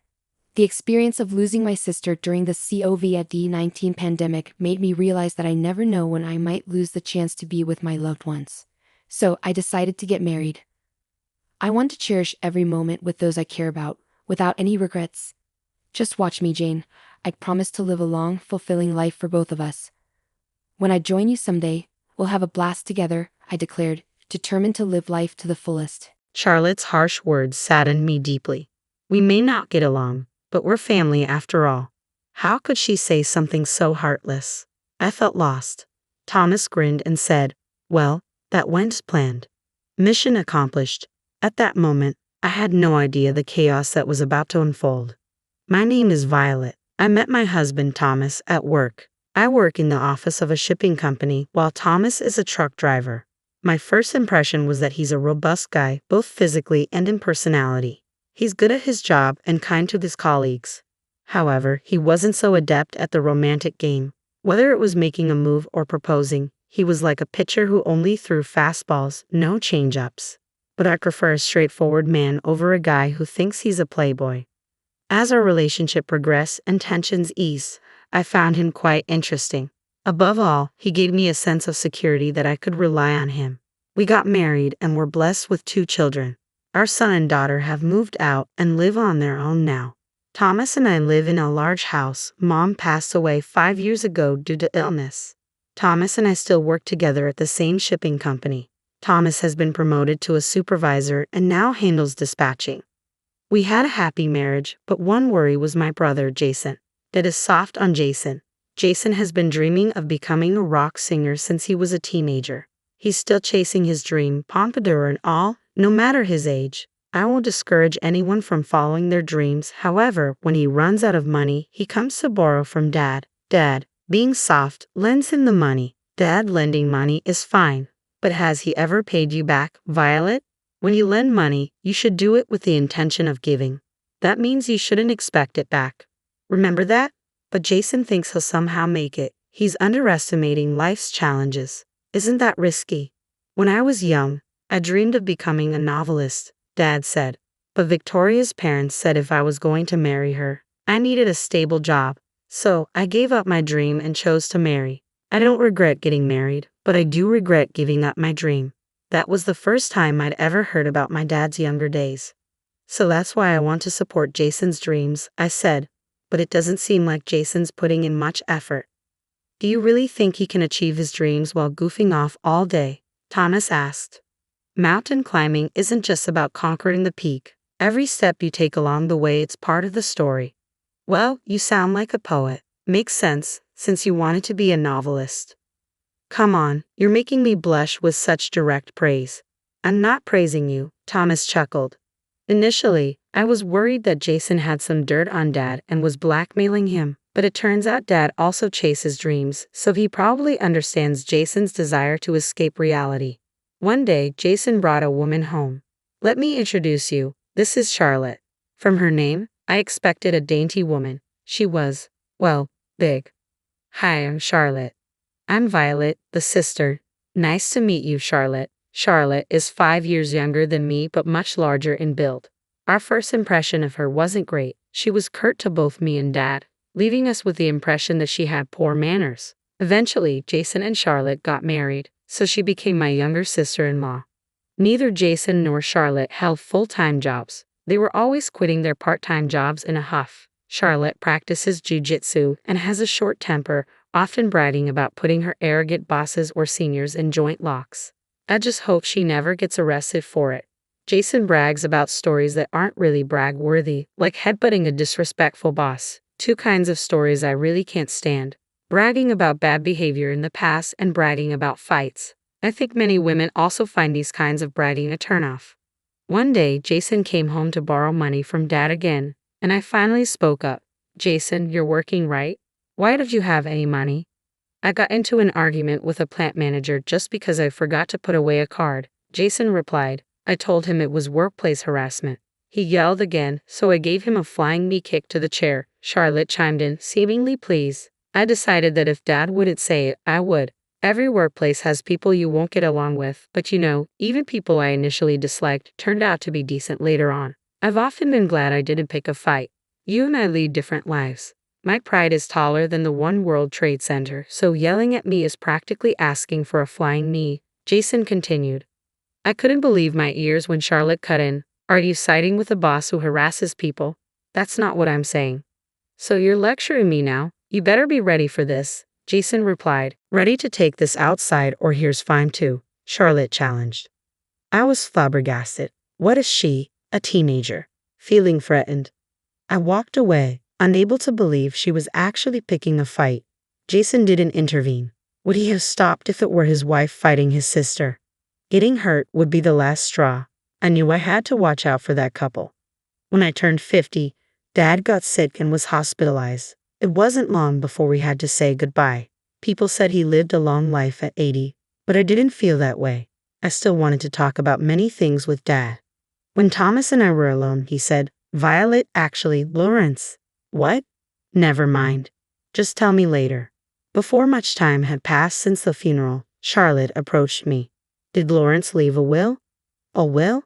Probably not. He was hospitalized so suddenly. And if there's no will, then the inheritance. You're already talking about inheritance. I guess you're not even sad. How dare you? Want me to put you in the hospital? Try me. I raised my voice. Charlotte grabbed my arm in anger. I was taken aback but didn't want to apologize. Should we call the police? What are you doing? You made me sound like a monster for bringing up the inheritance, so I thought I'd teach you a life lesson with an arm lock. You're the one who's wrong, Violet. Enough. Don't yell. What are we going to do about the inheritance? I was momentarily speechless, but then I glared at Jason. Aren't you sad that Dad passed away? I asked. That's irrelevant. Stop calling me stupid. I don't want to be called stupid by someone as stupid as you, Jason retorted sharply. What did you just say? The atmosphere grew tense until Thomas arrived. What's going on here? Thomas asked. Wife, you better tell your husband to raise the kids right, Jason snapped. Those words crossed the line. I'll pass that message right along to Jason, I replied, irritated. Good on you. I'm fed up with you, Violet. This makes my decision easier, Jason declared, dropping a bombshell. I'm the eldest son. That means the house and Dad's inheritance are all mine. Are you out of your mind? I exclaimed. I'm perfectly sane, Jason said stone-facedly. Just as we were stunned by his audacity, Thomas spoke up. Violet, let's try to keep a cool head. We're not making any progress. Fine, I said, frustrated. We sat down at the table to hash it out. The inheritance is all mine and Charlotte's. Violet, I want you to give up your claim, Jason insisted. That's ridiculous. Our dad isn't rich. If we split it between two households, there won't be much left, I argued. There's only two of Dad's children, me and Jason, so it should be divided between us, Charlotte chimed in. But Jason scowled. Look, Violet, you and Thomas both have jobs and are doing fine. I'm the one pursuing my dreams, so I'm the one who needs the money. Why don't you get a job, Jason? I retorted. Let me finish. Living in the house means no rent, and with the inheritance, I can take on the world. Dad was cheering for me, you know. The best way to honor him is to play Carnegie Hall. You can't even pack the local park, Phil interjected. What if I do, Phil? Carnegie Hall. Will you put your money where your mouth is? Jason challenged. What are you talking about? I seriously considered calling the police, I interjected. Thomas, what do you say? Can you give in? Jason turned to my husband. I cannot, Thomas replied calmly. Jason then asked, so you're asking Violet to relinquish her claim? Yes, and you're okay with that, Jason? I responded, incredulous. What are you talking about? Of course it's not okay, Jason said. At that point, Charlotte glared at me. Shut up. You've been yapping like a puppy this whole time. Such words should not be tolerated. I glared back at her, incensed. Is it cute to yap like a puppy only until you're in your 20s? Stop pretending to be a young girl. It's embarrassing for a 50-year-old hack. Take that back. I won't tolerate insults, Charlotte snapped. Thomas, wasn't it you who should have set her straight? What do you useless couple you are? Jason added fuel to the fire. At this point, I couldn't keep quiet. If you were as big as a hippo, I'd have slapped you a long time ago. Charlotte looked momentarily dumbfounded, then turned to Jason. Did your sister just call me a hippo? Violet, apologize while you still can, Jason demanded. I'll apologize when Charlotte does. Enough, both of you, Thomas intervened. Violet, calm down. Fine, let's proceed with the disinheritance, Jason declared. I looked at Thomas with wide eyes, searching for reassurance, but something in his gaze told me he had a plan. Why else would he agree to such an unreasonable demand? I had no choice but to trust Thomas. So, Jason, just to confirm, you're fine with Violet being disinherited? Thomas asked calmly. I've been saying that. Stop making me repeat myself. It's annoying, Jason replied irritably.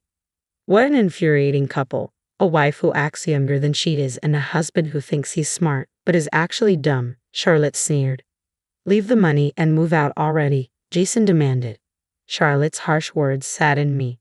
Aren't we still family despite our differences? How could she say such merciless things? Why should we be the ones to leave? I couldn't agree to this. We'll find a new place soon, but we have belongings. Please give us a bit more time, I pleaded. If you take too long, I'll throw everything outside, Charlotte threatened. Try it, and I'll call the police. Think I'll be scared if you mention the police? I'm not afraid. Call the Marines if you want to arrest me, I retorted, unable to contain my anger. I stepped outside, pondering if Dad bore some responsibility. Thomas smiled knowingly at my confusion. It worked. Our plan was a success, he said, reflecting on these moments that made him thankful for our savings.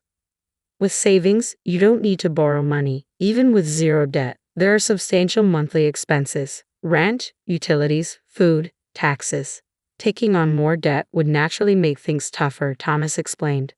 I've always made it a point to avoid loans, pay in full for what I buy, and save a bit each month. Years of this effort mean we won't be in a bind when emergencies happen.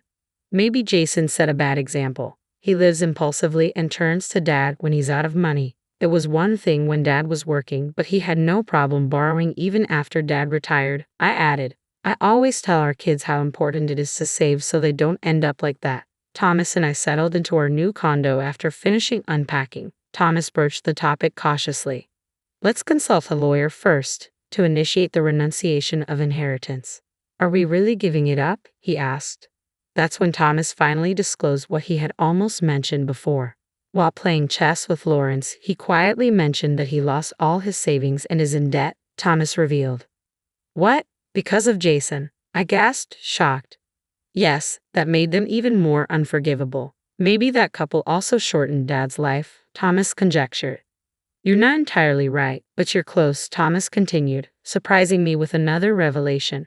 Charlotte had yelled loudly at Dad and pushed him with both hands from behind. It wasn't just a one-time prank. It happened multiple times. Dad started fearing it was an attempt to induce a heart attack and couldn't say anything when Jason came to borrow money. I never thought they'd go that far. In other words, Lawrence had much more debt than assets. Do you get what I'm saying? Yes, now I understand. Inheritors receive not just assets but also debt. If the debt exceeds the assets, you can renounce the inheritance. Let's ask the lawyer. That's the best course. We consulted a lawyer and successfully renounced the inheritance. Just as I suspected, Jason and his wife barged into our new condo. Violet, you set us up, didn't you? Jason accused. Set you up? What are you talking about? I replied, playing dumb. Don't play dumb. There's no inheritance from Dad, just debt. You knew, didn't you? He snapped. I had no idea. This won't end with just an arm lock. Be ready for a chokehold, I threatened, pulling out my mobile phone. Hello, is this the police? I began, but Charlotte grabbed my phone and shut it off. Violet, how are you going to take responsibility for this? She challenged. That's when Thomas stepped in. Jason, I recall asking you multiple times if it's okay to relinquish the inheritance, right? So you knew it was drowning in debt, didn't you? I had no idea, Jason muttered. Whenever Jason needed money, Lawrence would lend it without a second thought. He gave out big amounts like it was nothing. I assumed Lawrence must be well off, I explained. Jason was at a loss for words, but Charlotte interjected. Nice try, but you're not weaseling your way out of this. We inherited those debts. You two need to do something about it. What responsibility are you talking about? My spouse and I are not responsible for any of this, I retorted.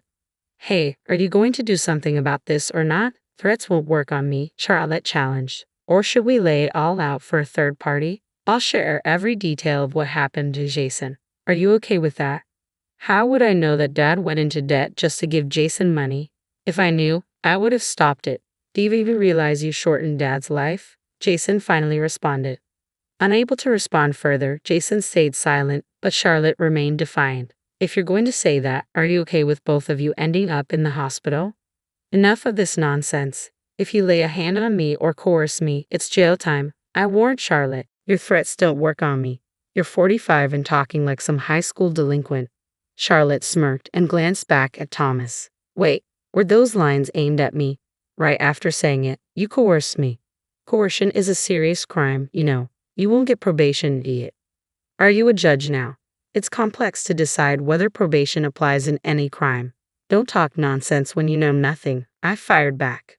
Seeing Charlotte's anger intensify, Thomas turned to Jason. Jason, are you okay with this?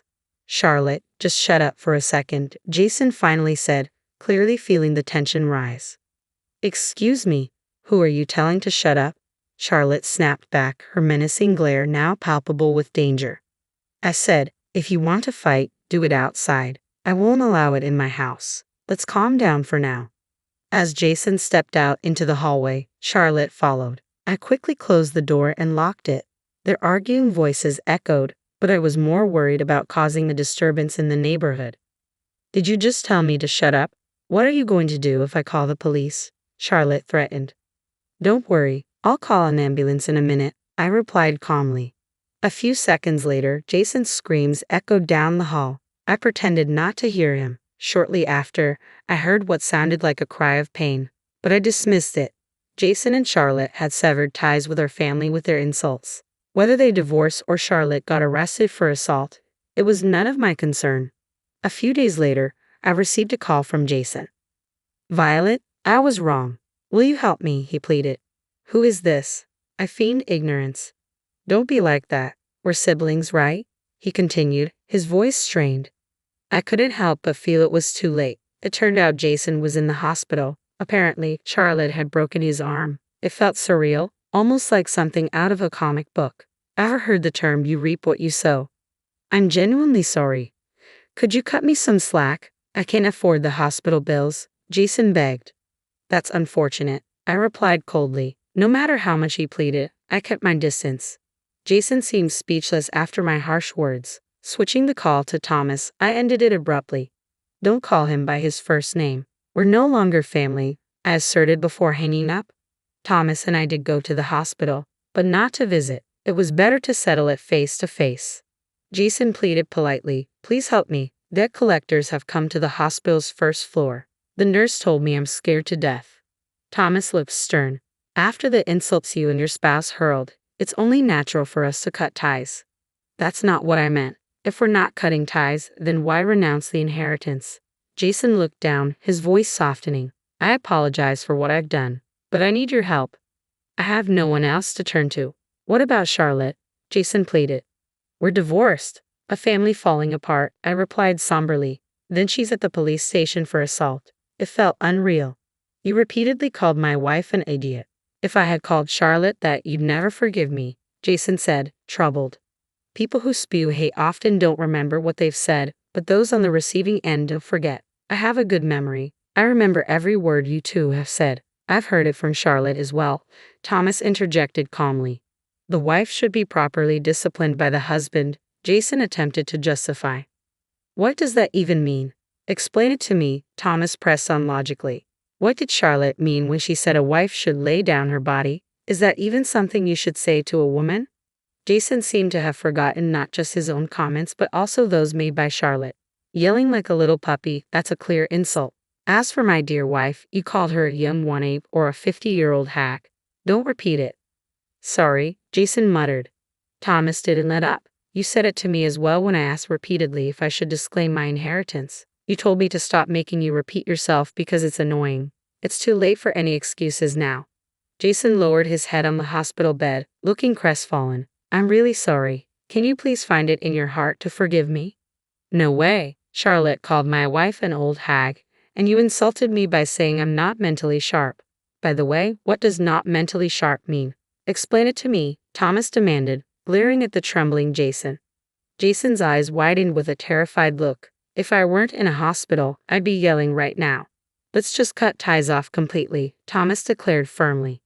You're the one who said to leave the money and move out quickly, I added, supporting Thomas's decision. Thomas looked down at the dejected Jason, then turned to me. Shall we go? Yes, I nodded. After all was said, I thought Thomas might end up offering financial help out of a sense of divine mercy, but he stood his ground. As we left the hospital, a smile crossed my face. I saw your scary side today. There's nothing like that. Be kind to me, okay? Thomas replied with a gentle smile. Of course, I said softly. The storm has passed. From now on, I hope for peaceful days, basking in the warmth of spring sunlight. Mary, it's me, he said, his voice a ghost from the past. It had been a decade since my ex-husband and our son's wife vanished into thin air after eloping. I'd buried thoughts of them deep within, avoiding the pain they left behind. But now, unexpectedly, his voice pierced through the years. I'm going to move into your parents' place. You're still there, aren't you? His demand was as startling as it was unwelcome. I'm sorry for the abruptness, but you need to vacate my home, he insisted, leaving no room for negotiation. His request caught me off guard. A decade had passed since we last exchanged words, and his sudden reappearance left me bewildered. What could he possibly want now, after all this time? And why was he asking to move into my parents' home with his unfaithful partner? Still bunking with the folks, huh? Any new spouses since we last talked? His inquiry dripped with a mix of curiosity and condescension. Get out of there pronto. Anger surged within me for the first time in a decade, fueled by his audacity to mock me further. Little did he know, my living arrangements had changed drastically over the years. Sorry, but if you're eyeing my parents' place, you're out of luck, I retorted. Huh? His confusion was palpable, a stark contrast to the rage boiling within me. I made it clear to him that after a decade, my determination had only grown stronger. Mary Kane, 60 years old, and still teaching part-time at a private school, I asserted. Despite being at retirement age, I persisted with my part-time work, albeit with a reduced salary. My admiration for my parents, both esteemed educators, stemmed from cherished memories of my childhood. Their influence fueled my ambition to follow in their footsteps.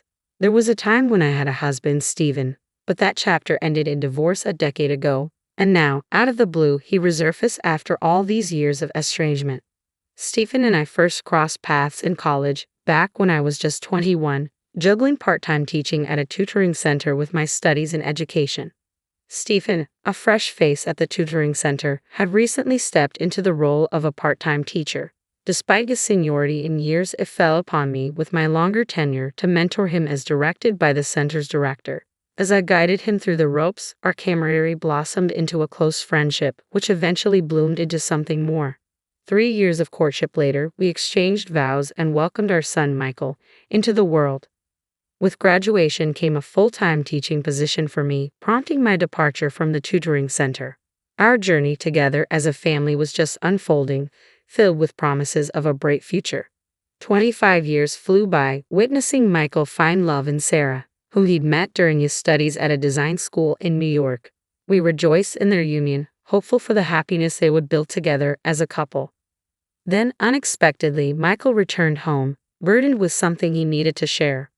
"Mom, you're still married to Dad, right?" His question, though seemingly innocuous, stirred a mix of emotions within me as I welcomed him back, the worry beginning to settle in. I spotted Dad strolling through Brooklyn with Sarah, Michael disclosed. "Okay," I replied, my mind racing with disbelief. According to Michael, he caught sight of Sarah and Dad arm in arm last Friday night in Brooklyn's bustling hotel district. Suspicion gripped him, prompting him to tail them discreetly. His surveillance led him to witness them disappear into a hotel. I couldn't wrap my head around it. Despite being in-laws, Stephen and Sarah shared a bond akin to that of a father and daughter. The notion of them meeting privately, let alone in a hotel, seemed unfathomable. I clung to the hope that it was a misunderstanding or a nightmare, but Michael's evidence shattered that illusion. The image on Michael's phone screen depicted a crystal-clear snapshot of Dad and Sarah entering the hotel arm in arm, unmistakably captured on a Friday night. Dad's excuse of overtime at the office crumbled in the face of this damning proof. Additionally, I couldn't shake off the memory of Stephen's frequent late arrivals home over the past few months. His explanations vary from happy hour gatherings with colleagues to sudden business trips or urgent work demands on holidays. Initially, I accepted his excuses without much skepticism, but upon closer reflection, I realized these occurrences had become more frequent lately. There seemed to be a pattern emerging, one that made me increasingly uneasy. Could these excuses be a cover for spending more time with Sarah? Requesting Michael to forward the image, I assured him I would confront his father before bidding him good night. Anticipation gnawed at me as I awaited Stephen's return home that evening. When he finally arrived, the scent of alcohol clung to him, aggravating my nerves. Summoning my courage, I approached him directly. "Stephen, Michael mentioned something today. Did you meet Sarah last Friday?" Yeah," he stammered, his response lacking conviction. "We did cross paths briefly. We chatted a bit, I think." His sudden alertness and the shift in his gaze didn't escape my notice. Sensing my apprehension, he countered with a question of his own. "What exactly did he tell you?" "He mentioned spotting you and Sarah entering a hotel in Brooklyn," I disclosed, my voice tinged with concern. As I spoke, I held up the picture Michael had given me. Stephen's reaction was immediate. His eyes widened, and he seemed to choke on his words, his gaze darting around as if seeking an escape. Finally, with a heavy sigh, he seemed to resign himself to the truth. "I can't believe Michael caught us," he muttered, his tone a mixture of surprise and resignation. "I let myself get carried away. It's unforgivable." My heart sank as his admission sank in. "No way, Stephen," I whispered, struggling to comprehend the betrayal. Realizing there was no use in denying it any longer, Stephen began to spill everything. He confessed to starting a relationship with Sarah 6 months prior, swayed by her advances and feelings that now eclipsed those for me. My mind reeled at the revelation. had their affair begun around the time Michael and Sarah celebrated their third anniversary. Despite my trembling shock, Stephen pressed on with his confession. I want to marry Sarah, Mary. I'm filing for divorce, he declared, his words like a dagger to my already shattered heart. I objected vehemently, my mind spinning with disbelief, but Stephen remained resolute. I can't continue like this. It's over between us. The following day, Stephen failed to return home. His absence was accompanied by a notable absence of his belongings and a finalized divorce decree left on the table. Later, a distraught call from Michael revealed that Sarah had disappeared, taking the divorce papers with her. It seemed she had no intention of coming back. The shock of Stephen and Sarah's sudden elopement left me reeling. That marked the end of my marriage to Stephen a decade ago. After the divorce, we sold our shared home, and I found solace in a new residence closer to my workplace. Initially, the loneliness of my new surroundings weighed heavily on me. Yet, as I immersed myself in my work, I gradually discovered that time had mended my emotional wounds.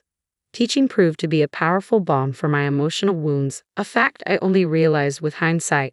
The steadfast dedication to my fulfilling career played a pivotal role in my healing journey. Continuing to work part-time at the school even after retirement, I found purpose and joy in the daily interactions with both colleagues and students.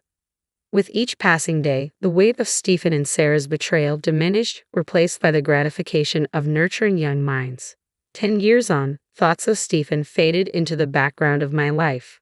While my income saw a decline after transitioning to part-time teaching, it remained sufficient for me to stay engaged with the school and the students who held me in high regard.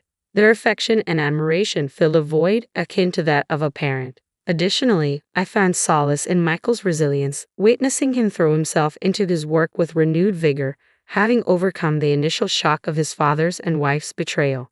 Any semblance of peace I had managed to find shattered with the shrill ring of the phone. "Hello, Mary, it's Stephen." His voice pierced the silence, breaking a 10-year hiatus. I never anticipated hearing his voice again, and when I did, a surge of emotions overwhelmed me. "What's the purpose of this call? You didn't reach out to reminisce about the past, did you?" My words tumbled out with more force than I intended, fueled by years of pent-up resentment. After all, it was Stephen who had insisted on the divorce, leaving me to pick up the pieces. Stephen, ever composed and seemingly indifferent, countered, "Come on now, what's the point of this? Why did you even bother contacting me? You're the reason we're no longer together. I've moved on, Mary. You're not my husband anymore, and I have no interest in seeing you or hearing your voice. Let's cut to the chase, Mary. You're back at your parents', right?" His casual interruption grated on my already frayed nerves, prompting me to raise my voice once more, struggling to contain the surge of emotions stirred by his insensitive and light-hearted tone. Stephen pressed on, oblivious to my turmoil. "Sarah's expecting," he announced, the news hitting me like a freight train. "But raising the child is proving more financially challenging than we anticipated.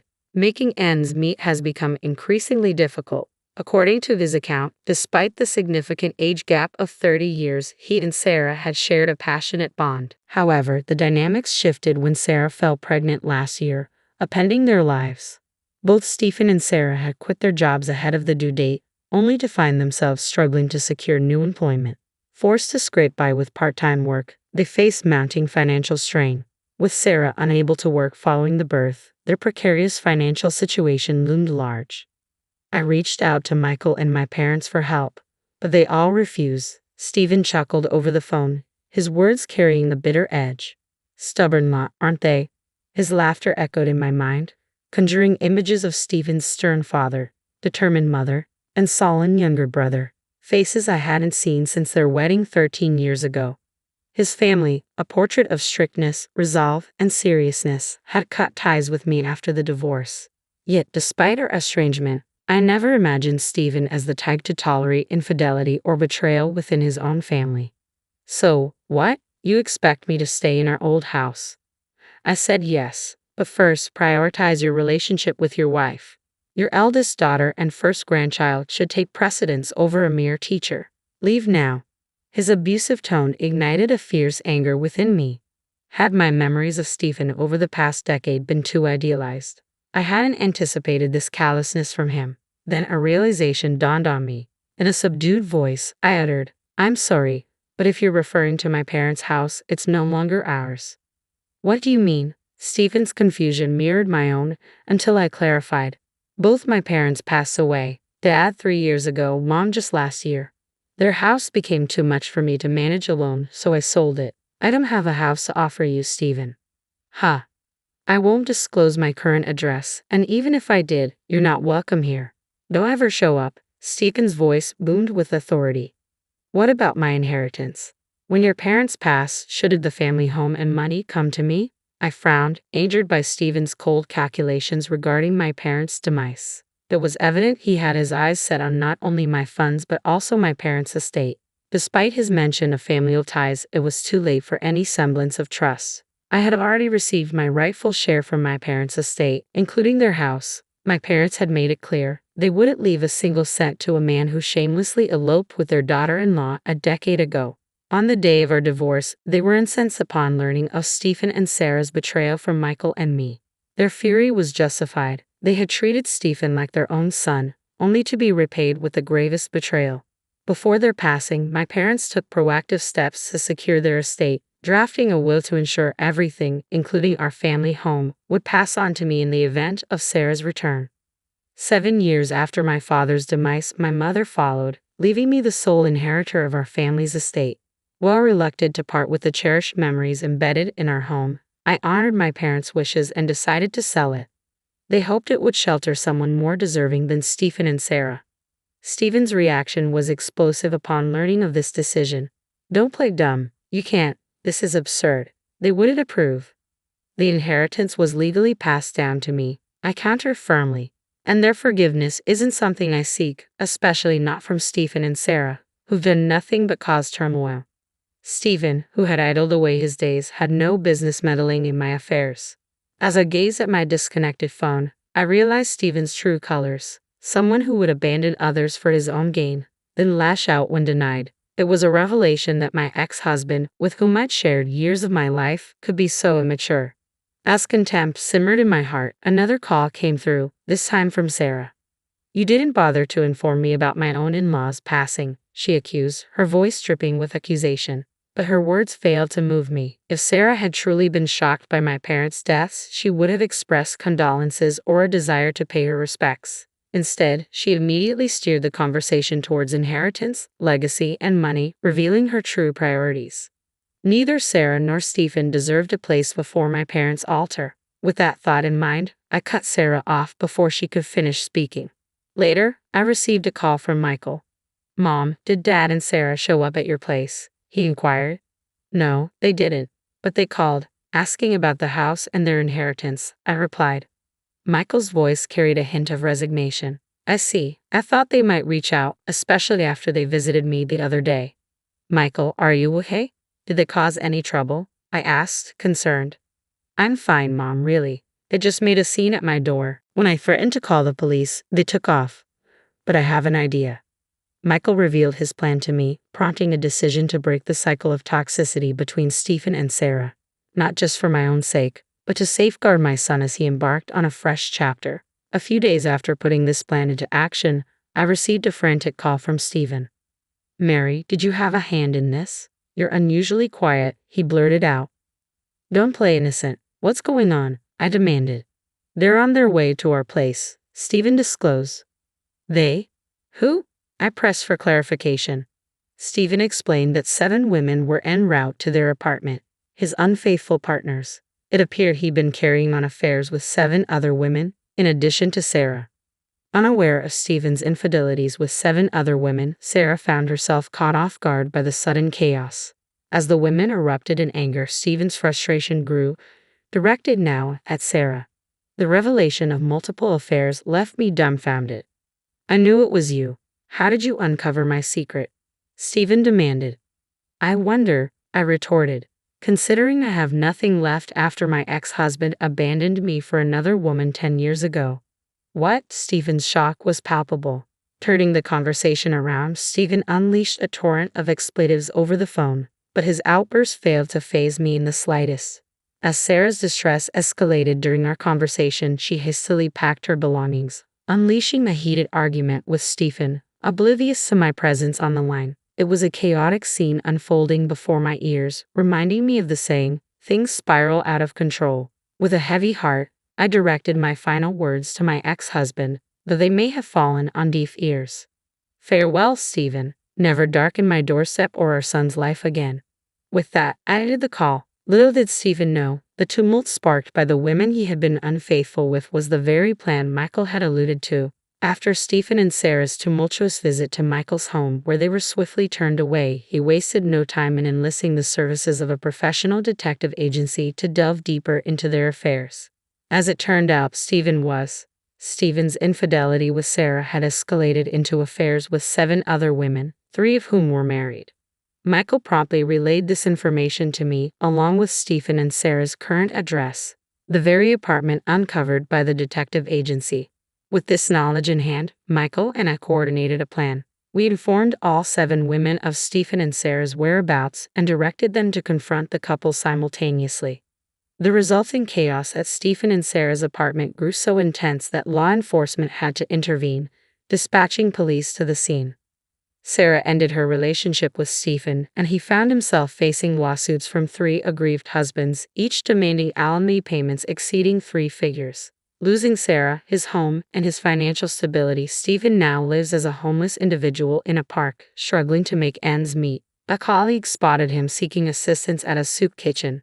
Meanwhile, Sarah, facing her own financial burdens, was hit with alimony demands surpassing 3 figures. Forced to borrow money to cover her expenses, she turned to a black market lender, a decision that would soon prove ominous. Shortly after securing the loan, she was forcibly abducted by intimidating individuals in a car, and her whereabouts remain unknown. 10 years have passed, and I've finally reached a final resolution with Stephen. Once again, I've returned to the tranquility of my life. While I remain single, contentment fills me as I immerse myself in the vibrant atmosphere of school. That alone is sufficient for me. In time, Michael found love with a woman who has a child of her own. They are now dating with the intention of marriage. My heart swells with hope that Michael, too, will discover a newfound joy and purpose in life. My name is Bill, a 31-year-old working mom. I live with my husband Davey, who's also 31 and holds a regular job, and our 5-year-old daughter Lenny, who's recently turned into quite the chatterbox. We're just an average family, neither rich nor poor, and we get along great. But soon, our peaceful home was about to be disrupted. The storm approaching our home was none other than my mother-in-law. Davy's father had passed away, and his mother lived alone.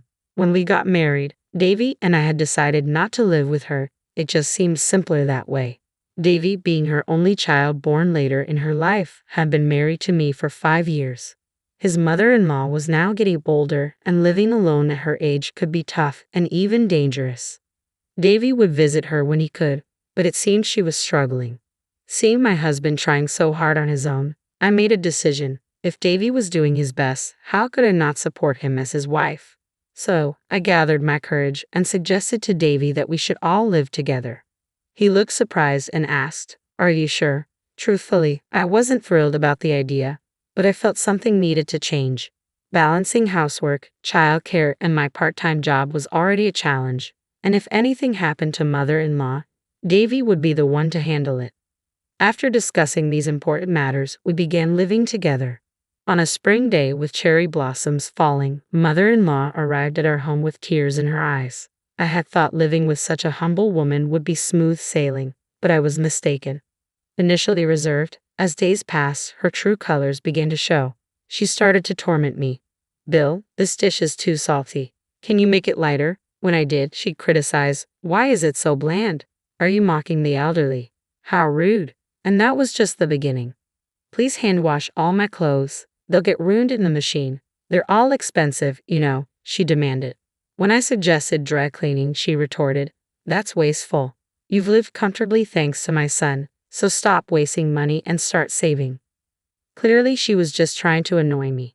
And that was just the beginner's level. Intermediate level torment went like this. "Bill, are you wearing makeup?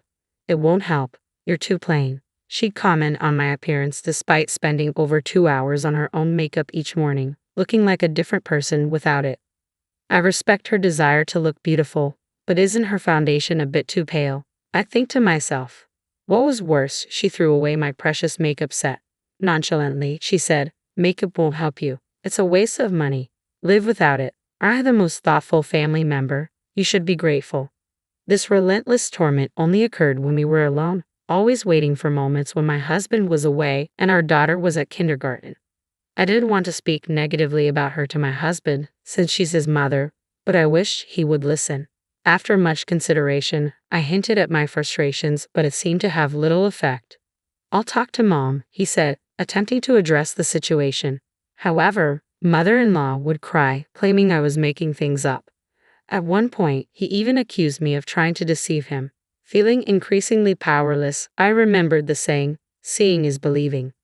Deciding to secretly record my interactions with my mother-in-law, I carefully placed the camera.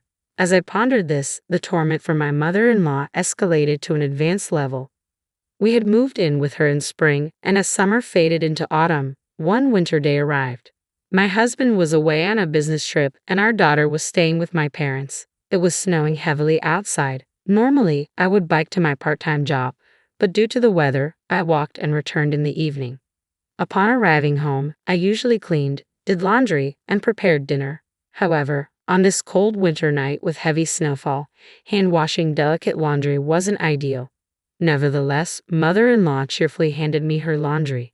"Here's today's laundry. They're delicate, so be sure to hand-wash them," she emphasized, knowing it would irritate me.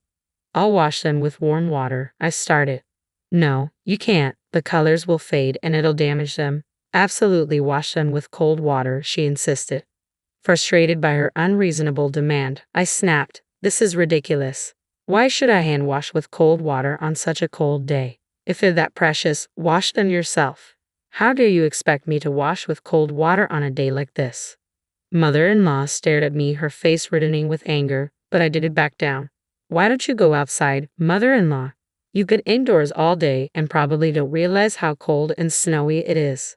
"How dare you suggest sending an elderly woman out in this cold?" she retorted. "What kind of daughter-in-law are you? What kind of mother-in-law asks for cold hand-washing on a day like this?" I was ready to confront her fully. I feel bad for my husband, but if we're going to live together, I can't always play the good daughter-in-law, I thought to myself, glaring back at her. Unexpectedly, mother-in-law grabbed my hand, and before I could react, she pushed me out the front door. As I stood shocked, she locked the door behind me. "You're not the kind of daughter-in-law I want. Get out. This is my house. You should be the one leaving," she shouted through the door, ignoring my protests. No matter how much, I banged on the door, but there was no response. I was in a bind. I wasn't wearing a coat and didn't have my house keys. Luckily, I had my cell phone in my pocket. I tried calling the house, and I could hear the ringtone from the other side of the door, but mother-in-law didn't answer. With no other choice, I called my husband, who was supposed to return from his business trip that day, but he didn't pick up. I sent him a message. "Mother-in-law locked me out. It's snowing heavily and I'm freezing. I'm heading to the nearby grocery store for shelter. Please get in touch ASAP." I started my trek to the grocery store. I briefly considered seeking help at a police box, but it was far from here, and with the heavy snow, it would take even longer. The grocery store seemed like the safest option. I hugged myself, trying to stay warm. My breath was visible in the cold, and the snow showed no signs of stopping. The accumulation was making the streets increasingly deserted. Cars, bikes, and pedestrians were nowhere to be seen. After what felt like a long journey, I finally reached the grocery store, only to find a sign saying it was closed due to heavy snow. Disheartened, I realized my only option now was the police box. I wondered how long it would take to walk there in the snow, feeling increasingly desperate. I pressed on, but I could no longer feel my fingers or toes. Checking the time on my phone, an hour had passed since I was locked out. I tried calling home again, but mother-in-law still didn't answer. As I walked through the transformed cityscape, heading for the police box, I suddenly heard a cry for help. Help! I stopped in my tracks. I was near a bridge over a river. I strained my ears and heard it again. "Help me!"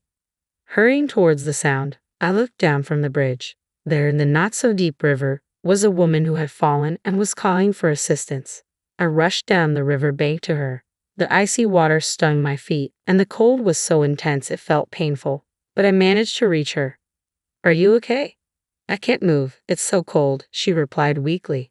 "Hang in there, I reassured her, trying to keep calm despite the freezing conditions. The arrival of help seemed to relax her momentarily. She leaned against me and then suddenly lost consciousness. What do I do? This is bad, I muttered to myself. I couldn't feel my hands or feet properly, and they wouldn't move as I wanted them to. Someone help! I shouted desperately, but my cries echoed in vain. I thought it was all over. Then I heard a man's voice. Hey, are you okay? My husband's face came into view, rushing towards me with a panicked expression. I blacked out. When I woke up, I found myself staring at a white ceiling. Bill, are you awake? My husband asked, looking down at me with concern. I realized I was in a hospital. Apparently, he had pulled both the lady and me out of the river and called an ambulance. It had happened yesterday, and I had been asleep ever since. How was your trip? I managed to ask. It went well. I couldn't answer when you called because I was on the bus. I tried calling back when I got to the bus stop, but you didn't pick up. There were no taxis running, so I ran home. I just happened to see you going into the river. What luck! I thought you had jumped in, but it seems it was the lady. According to my husband, the lady that tried to help had jumped into the river in despair. The cold water had shocked her back to reality, and she attempted to get out but couldn't move due to the cold. If we had found her any later, it might have been too late. So, the lady was okay? I asked, feeling relieved. Yes, he nodded. You should rest. You must be exhausted. Comforted by my husband's words, I drifted off to sleep. All the while, my anger towards mother-in-law simmered. A few days passed in the hospital, and I was back to my old self. Standing in front of my home after so long, I froze. Mother-in-law hadn't visited me once while I was hospitalized. Of course, there was no apology. She had locked me out on a snowy night, nearly causing my death. Honestly, I couldn't bear to live with her any longer. Feeling dejected, I opened the front door and stepped outside. To my surprise, mother-in-law was there, deeply apologizing. Belle, I'm so sorry, she said earnestly. What's going on, mother-in-law? I was taken aback by her unexpected apology.